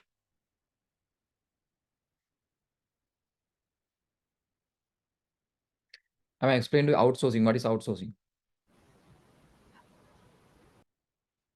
Yes or no? I explained or not? Hand over the jobs to perform the outsiders on behalf of ours. Yes. Most probably this American companies, hopefully they are not manufacturing most of the things. They outsource to the third world countries like India, Bangladesh, Sri Lanka, like countries. Because the cost component, right? So they are doing the manufacturing on behalf of these American companies. That's how the apparel things and kind of things goes on, right? So they are manufacturing the India, they manufacturing. After manufacturing, they have to shift that cargo, transport that cargo to the US, right? So CMA-CGM line, they analyze the market. You got to identify that shipping lines, they analyze market, right? They have separate divisions, right? Who are doing analysis. They analyze where demand happens, where the supply. Every time they analyze the geography of this business environment, right? They identify that the cargo generate in Indian subcontinent, and we have opportunity to transport that particular cargo to the America, the East Coast part. Not only for the East Coast, but they touch the East Coast ports, the West Coast ports also there, right? So based on that analysis, they identify that there's a potential for this kind of service for the next few years. So they start this service by deploying some particular amount of ships. That's the thing, right? So they start from this port, the port of Qasim. Qasim is actually the northern port of the India. Most probably this is actually Pakistan ports, right? It's in Pakistan, right? They start here and come to the Indian ports like Mundra, Namma Shiva. Keep in mind that is Mundra and Namma Shiva. These ports are very big ports in India, right? It's big ports. But the problem is the Indian problem is actually the tidal difference is very, very high, right? So tidal difference, you know that Vadadi can a difference is very high, and the weather condition is not good like in Colombo, and the depth of the sea is not like in Colombo. So biggest ships cannot call the Indian ports. The medium-sized ships, they can go to the Indian ports. That's the thing, right? They from here they come to the port of Mundra, then goes to the port Nhava Sheva port, and then comes to the Colombo. Right? May service last week Colombo. It comes to Colombo, right? From Colombo, you can see that it directly goes to the New York. From Colombo directly to the New York, right?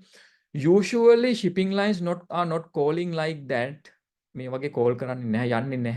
How they go through the Cape of Good Hope. Cape of Good Hope South Africa. Usually this not happen. Why they arrange this route like this, right? Usually from Colombo, any message? No. Right. From Colombo, usually what they are trying to do, they are going like this. Can you see my cursor? You can see my cursor, right? Yes, Yes, sir. It's usually like this. From Colombo, they are coming to here, and you can see here the Suez Canal is here, right? Through Suez Canal, this is the Suez Canal. You know that Suez Canal, Suez or Red Sea, Egypt cross this is a canal actually. Through Suez Canal, you can reach to Europe and goes to Europe, Italy, Spain, like this, and you cross the Trans-Pacific. You cross the Pacific Ocean and comes to this part. This is the normal route they practice for, I think, 20 decades. I don't know. route because of this Red Sea, so Red Sea issue ships sort of මේ හරි battle යුද්ධති war එක තියෙන හින්දා මේ Red Sea region එකේ ships වලට මේ ගහන්න පටන් ගත්තා. Attack කරන්න පටන් ගත්තා. Because of that, now shipping lines they change the route.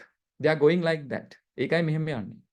Otherwise, this is the main shipping route, right? Through Suez Canal like this. This is the main shipping route, and cross the this Atlantic Ocean like this, right?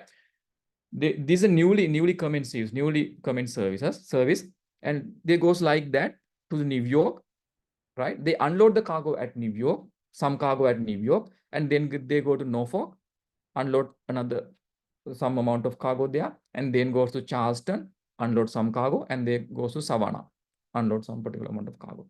Fully unloaded the ship at Savannah, and most probably at this port they load full container or empty containers.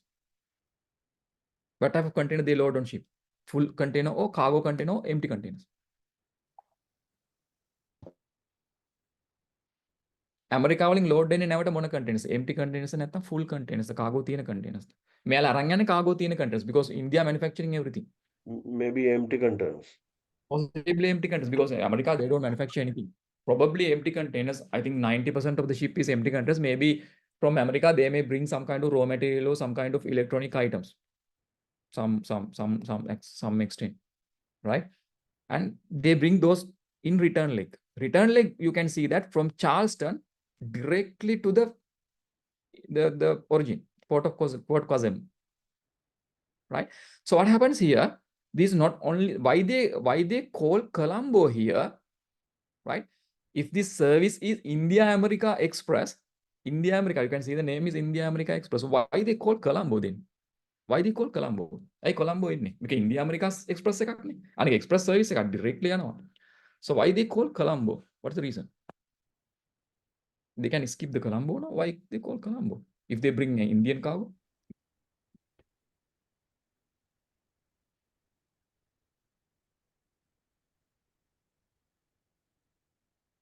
Yes. Yes, any guesses?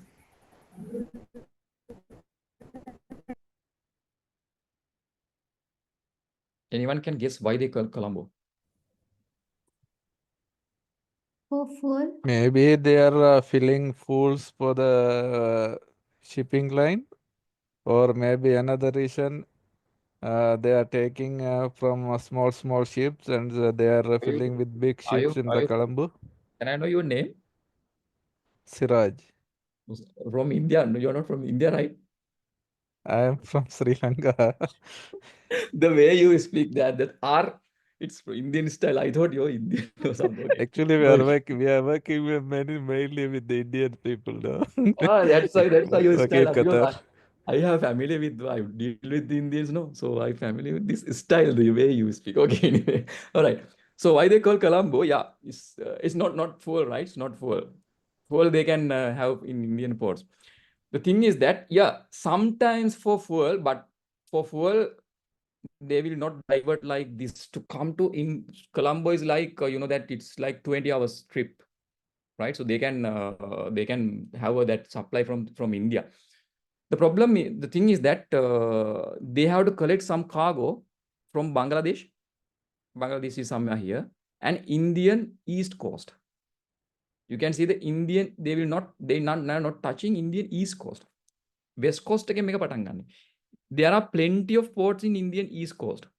ඔය විශාඛපත්නම් මේ වගේ ports කීපයක් තියෙනවා Indian East Coast. ගොදා වගේ ports කීපයක් තියෙනවා Indian East Coast එකේ. Even that East Coast port, they from that industrial zones, they generate more cargo, right? So from the Indian East Coast, they bring the cargo to the Colombo. They are bringing cargo to Colombo, right? Colombo, East Coast ke cargo ටික අරන් එනවා Colombo using small ships. And even from the Bangladesh, bring the cargo to Colombo. And sometimes from the Vietnam, Malaysia, they are producing something, they are bringing cargo to the Colombo. And they unload the cargo at Colombo. To load that cargo, the ships comes to the Colombo. Right? The thing is that because of our geographical location, I think it's blessed, right? Nature blessed. Any shipping lines who are calling from the East Asia to Europe, America, from India to Europe, America, they cannot skip Colombo. That's the problem. That's the problem, right? Because of our geographical location. Most of the problem is, that many ships bypass Colombo because the thing is that we don't have sufficient facilities still. The terminals. But now we are building more terminals, right? We identify the demand and we gradually building new terminals to identify the demand to capture that particular market, the business. That's the thing, right? Singapore is somewhere here. They are trying to grab that market from Colombo, the competitive. But the thing is that Singapore is far away, the level, right? From Colombo, right? It's very big. I'm discussing about not about the economy, but even the shipping, the port operations are very big compared to Colombo, right? The second largest port they have. And even Colombo now building, and we are trying to build up some connections with the port of Singapore and some kind of international players as well to grab this market.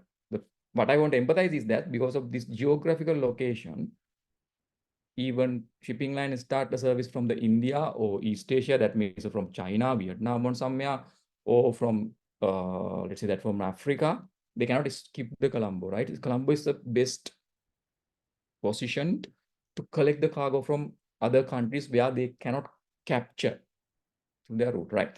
So what they try to do, they plan this route first. We are discussing about the transport management system, right? They plan this route first, and how they select these ports, you can see that there are plenty of ports, right?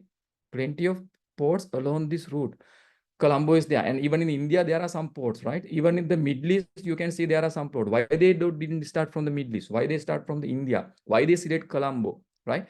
You can see somewhere here there's a port of Durban in South Africa, very big port, right? They can call the port of Durban. Why they didn't call port of Durban here, right? There are plenty of reasons, right? So they analyze the cargo generating points, and they analyze they did the the transit time means from initial point to destination, how many days. Likewise, they analyze these things and they identify the customer type, because you can see that this is the express service.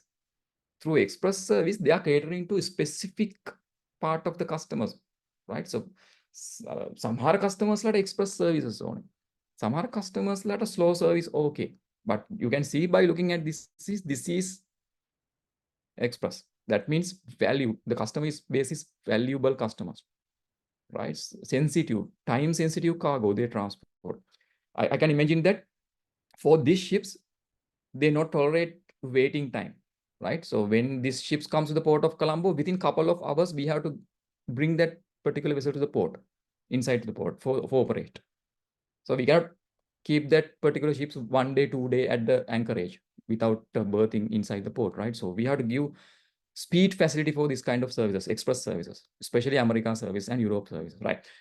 So what happens, you can see that frequency is weekly. I'm discussing about the planning part, right? Frequency is weekly. Frequency means, let's say that train services, right? Badulla train, let's say that today there's a train to Badulla in the morning, let's say that's 7 hours. When is the next train to Badulla?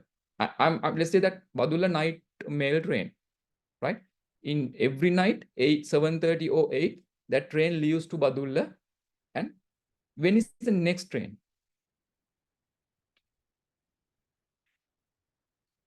When is the next train? Today is a Saturday.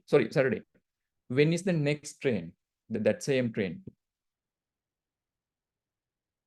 That means depart at 7:30 p.m. from Peta. When is the next train? ඊළඟ train එක කවද්ද තියෙන්නේ? Tomorrow. Tomorrow Same time. morning. Tomorrow morning. Not morning. I must the same train I must. Tomorrow same time. Tomorrow same time. Yeah. One day frequency is there. 1 day. It's 1 day. Right? Shipping lines not like that. They cannot operate 1 day because these are ships, and actually this is a lengthy process. So their frequency is weekly. One ship this week, next ship, let's say that this Saturday, next ship is next Saturday. It's like that. Weekly services they have, right? And port of calls means number of ports they visit, right? It's 8. Duration is, for the total trip duration is 84 days. From port of Kuzan to Charleston, from Charleston to port of Kuzan back, the total two-way is 84 days, right? So then how you calculate the vessel fleet you need, how many vessels you need to operate this service continuously? Simply you can divide the duration by number of days, the frequency, 7 days. 84 divided by 7, you will get the 12. 12 ships you need for this service. Right? So now ships 12ක් මේ service එකට දාලා තියෙනවා. මේ service එක විතරයි ships 12 run වෙන්නේ. It's like that. Right?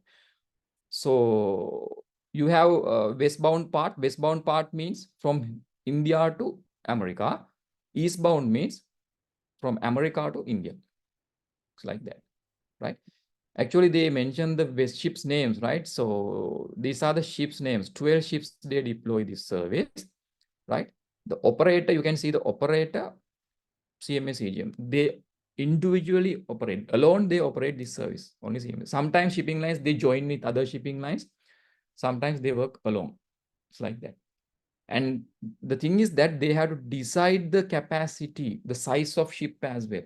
You know that there are different size of ships. So they have to define the size of ships. How they define the size of ships? Their marketing and business development team, they identify the demand. Let's say that there's the demand generation from in this part is for the 9,000 containers, right? They do the forecasting as well. So they have to do the forecasting. What about next year? What about next year? What will happen? Is it going to increase?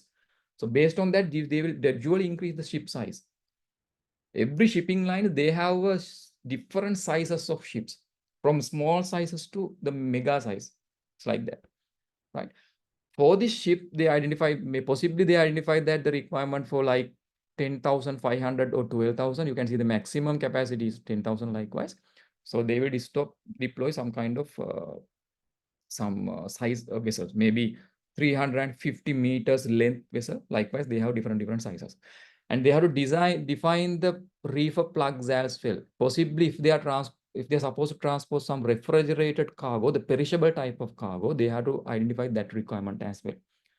Out of this amount, how much they have to transport the refrigerated cargo, the reefer cargo, the perishable type cargo, right? Like meat and some kind of drugs kind of thing. Drugs means are a medical right? And like kind of things. So you have to identify that requirement as well. And most probably, they have to identify the speed of the ship. What about my speed? Right? So this ship, this speed. At this part, for an example, let's say that from India to Colombo, what about my speed? How I manage my speed? Sometimes from Port of Colombo, we instruct to shipping lines to reduce the speed, to increase the speed likewise. We have to inform to the shipping line that part as well. Because increasing speed is actually they burn the fuel. If you check the equation of that 3 times, right? If they increase their speed by 1 unit, they have to burn the fuel by three times.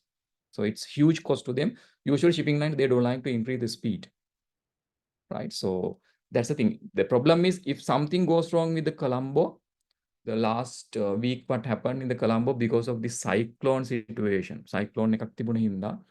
So we couldn't operate Port of Colombo for like 1.5, 2 days.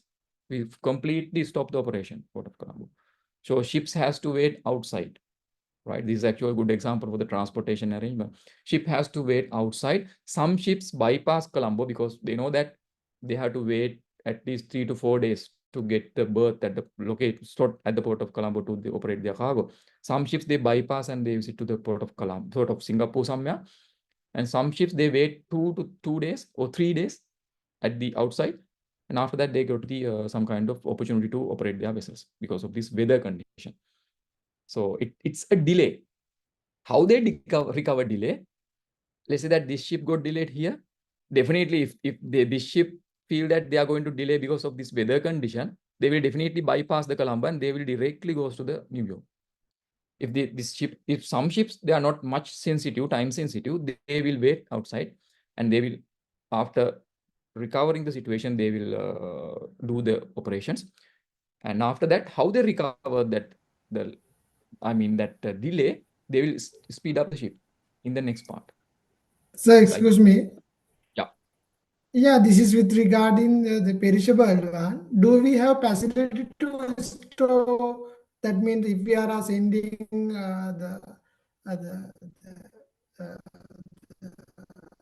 what we need to store the cool room, Mudita, I cannot hear you clearly, Mudita.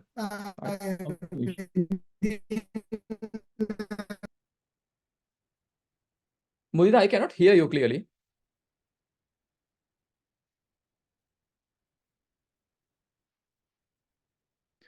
Okay, we'll continue, right? So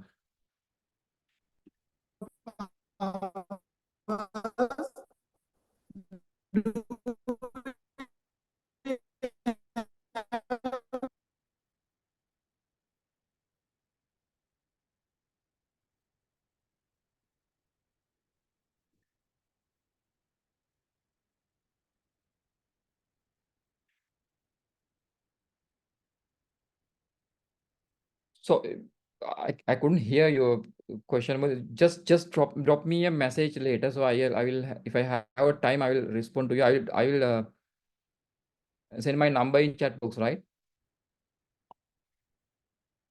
Right. Just drop me a message, then I can answer you later. Right. Okay.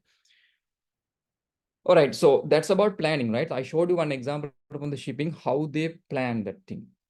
Right, this is actually one particular exam, but it's comprehensive. You can see that even the planning function, they have to think about many things, right? They have to think about the technical part one aspect, right? So ship's technology, so even the speed of the ship, size of the ships, everything they have to define, right? And even they have to select the ports, to which port we are going.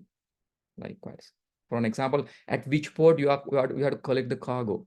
That means the route. They have to define the route, right? So shipping, it's the thing is that main cost is about the fuel, then goes to the payment they are made to the ports. It's again the second largest cost, shipping lines. It's huge in millions, right? So because of that, they have to plan carefully. So otherwise they will lose the income, right? So definitely they are charging from the customers, but that expenses is huge. So they have to keep the profit margin, right? So to balance that, carefully they have to plan the transportation arrangement because they are doing the international level business, right? So planning part and the freight management is another thing, another most important area. The freight management, what they are trying to do, the carrier rates, how they define a rates, right? You know that if some of you are in a business, you define the rates, right? So how much you have to charge from the customer for your service, how much you are charging. For an example, let's say that from India, that particular port to New York, for the one container, transport one container, how much you have to charge based on the cargo, right? So that how you define that rate, first thing you have to calculate your cost, the total cost, and you have to keep the profit margin. By adapting this profit margin, you can manage some kind of particular rates. Then you can say that for transport 20-foot container, or do we say container, to from the Indian this port, let's say that Colombo to New York, USD, let's say that 2000 USDs, likewise. You can give the thing is that there are plenty of shipping lines. They are developing different techniques. Even the airlines they are developing different technologies, and their planning strategies are different to each other. Because of this competition, they offer low rates compared to others, to customers. Because of this competition, everyone trying to offer low rates. That's where you can attract customers. So in that case, how you can attract customers, only thing you can do from planning, right? Only from planning, you can reduce your cost. If you reduce your cost, you can gradually reduce your rate as well. That means cost එක අඩු කරගන්න අර margin එකත් පල්ලයට යව ගන්න පුළුවන් profit margin එක තියාගන්න. Every shipping line, they are trying to do that, right? Because it is a competition, right? You know that if you are in the business, you know that if you can ask for freight rate from one shipping line, how much you charge for Colombo to New York. And if they expensive, you can go to the another one. There are plenty of opportunities and plenty of services are there through Colombo if you are in Sri Lanka, right? Like that, right? And special case, the multimodal transportation. Why I discuss about the multimodal transportation? Multimodal transportation is again very important here. The thing is that if I tell you that, you can see that these shipping lines, they touch this part, the east coast of the America. Most probably this cargo is not only for the east coast of America. There are plenty of cargo. There can be plenty of cargo to the west coast of America as well. So how you transport this cargo from east coast of America to the west coast of America, possibly in you see that in American situation, American condition, they will use a rail. From these eastern ports to the western ports, they have superb rail connectivity, right? It's true rail. That means from ship to rail connectivity. Even in the India, cargo, they manufacturing somewhere in some kind of, maybe in the Delhi, maybe in the Mumbai, in some Indian locations. From that location, they are transporting that cargo to this port. How? By using trucks or rail, right? Different transport modes they have to use to connect this. So we call it as a multimodal, right? That arrangement also you have to consider. Truck to ship, ship to rail, how you connect that, right? Sometimes one shipping line handle this all the things, because some shipping lines, even Maersk, MSC, they have their own trains, they have their own aircraft, they have their own trucks. If they don't have their own trucks, they can outsource. They can get the service from third-party truck service provider, right? It's like that. So everything they have to arrange. How they calculate total cost for entire chain, from customer place to the consigned location, and for entire chain they calculate their cost. Based on that, they will decide the rate by keeping the profit margin. So how transport things happening. It's a thing. And you have to execute an because when you are transporting something, you have to do the lot of communication in between different parties in the chain, and you have to track your cargo especially. Where is it? Where is it? Where is it? Likewise, especially if you are transporting some kind of especially high value cargo, you have to track continuously. And if you are transporting refrigerated cargo, that means the perishable type of cargo, you have to track the temperature as well. Because let's say that you have to maintain -18 temperature, but if something goes wrong, let's say that the container is in Port of Colombo, as a terminal operators, at a port operator, we have to maintain -18. We always, for the refrigerated container, we supply electricity, and we charge for that for shipping line. It's a different story, but we have to supply the electricity for that particular container to keep the cargo inside in that perfect condition, right? Due to some issue, let's say that the temperatures goes up, -18 තියෙන්න ඕන එක +5 වගේ වුණා ඒ container එකේ temperature එක. So the thing is that some shipping lines, they have the satellite system. Through satellite system, they monitor the containers all around the world. If temperature difference is there, they automatically send the email to our particular container terminal. This container is lying at this location. Temperature goes down. You have to check and correct action. If you are not attend immediately, cargo can be damaged. So the responsibility is again on the port operator, like that. And the another activity you have to do, the administration, right? So this is not about planning, right? So all the things you have to do, but administration part is very important here. You have to do the billing, payment, auditing kind of things as well. These features also include in the transport management systems, TMS. That's important. This is a comprehensive package. You can see that if you're using the TMS, it's a comprehensive package for each and every, what I call each and every transport service provider. They have to use that. Otherwise, they cannot do these things in manually because a lot of analysis are there. Right. So with numbers, right? Everything is shipping, airlines, everything. It's like with numbers and analysis. That's the thing. It's about big data, actually. I can say that it's big data, but you have to collect more data for things. Even they are trying to start a new service, new shipping service. They have to do the more in-depth analysis about the market to identify the demand requirement. That's the thing, right? So this is about basic principles about transportation when you are consider about the planning. One is economy of scale, right? So economy of scale is, I think you know this very well, what we call as economy of scale, right? Economics of scale normally. It's like how you reduce the unit cost by increasing the, the capacity. Right, so garment manufacturing වගේ දේවල් වලදී මේක ගොඩක් use කරනවා. Mass manufacturing වලට ගියාම you reduce the unit cost. If you are moving for the mass manufacturing, you are reducing the unit cost. The same principle applies in the what I call this transportation as well. If you increase the volume, you can transport, you can reduce the unit cost of transportation.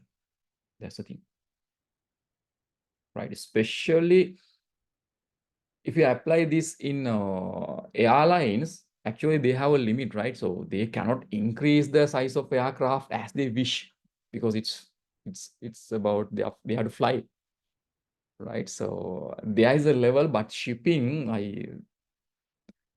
what happens? Container shipping lines, they continuously increase the sizes of ships, right? So that's the problem. They are continuously increase the sizes of ships to get this advantage. That means economy of scale advantage.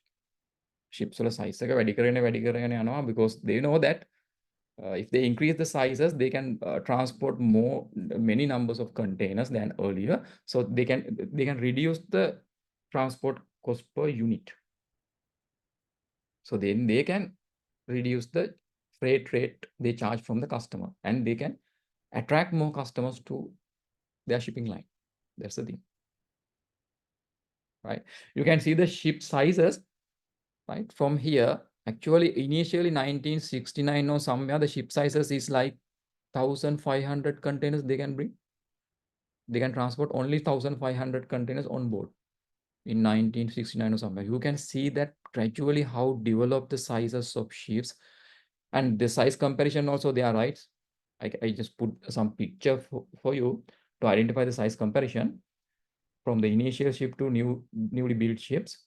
And now ships can transport more than 25,000 containers. That's how it goes on. Right. So it's like that, right? Could you please share the slides, sir? So wait. Any issue or maybe? Can you see now?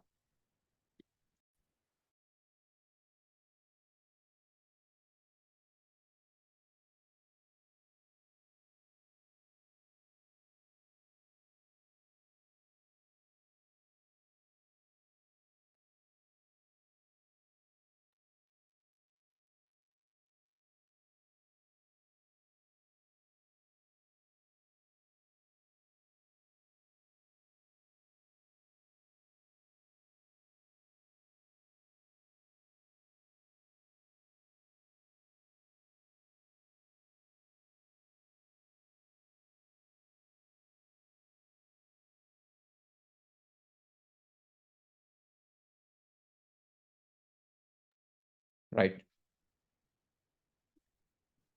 Sorry. You can see slide, right? We have just 5 minutes. We'll continue within 5 minutes, right? Okay. You can see the Okay. slide. Okay, good. This again the illustration of the ship sizes, how they increase the ship sizes. You can see that from small ships to big ships. Right. So actually size comparison with this some renowned building in the world, right? Say Empire State, Eiffel Tower, you can see the ship sizes, right? So this actually like competition. Airlines, they don't have competition, as I said, because they are flying, they don't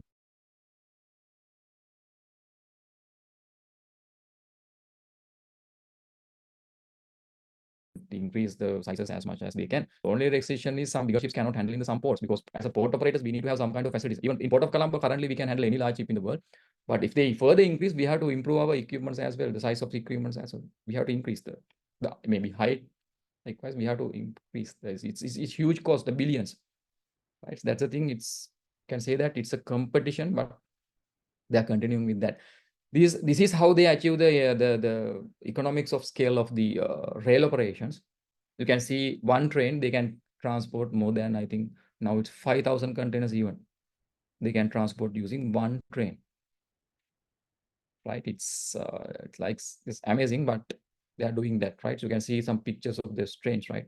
Economics of scale. That's why they are doing that like that. Right?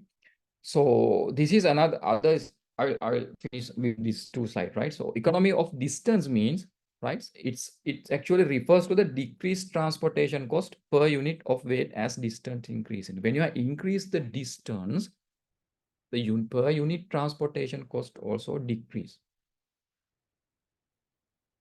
Right? It's like this. You can see this graph.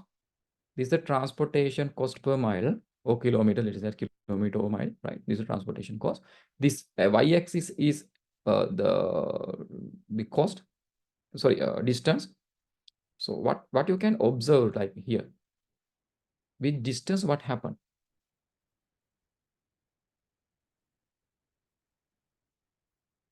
Distance එක වැඩි වෙන්න මොකද වෙන්නේ? The x-axis is a distance, y-axis is a transportation cost. What happens with the distance?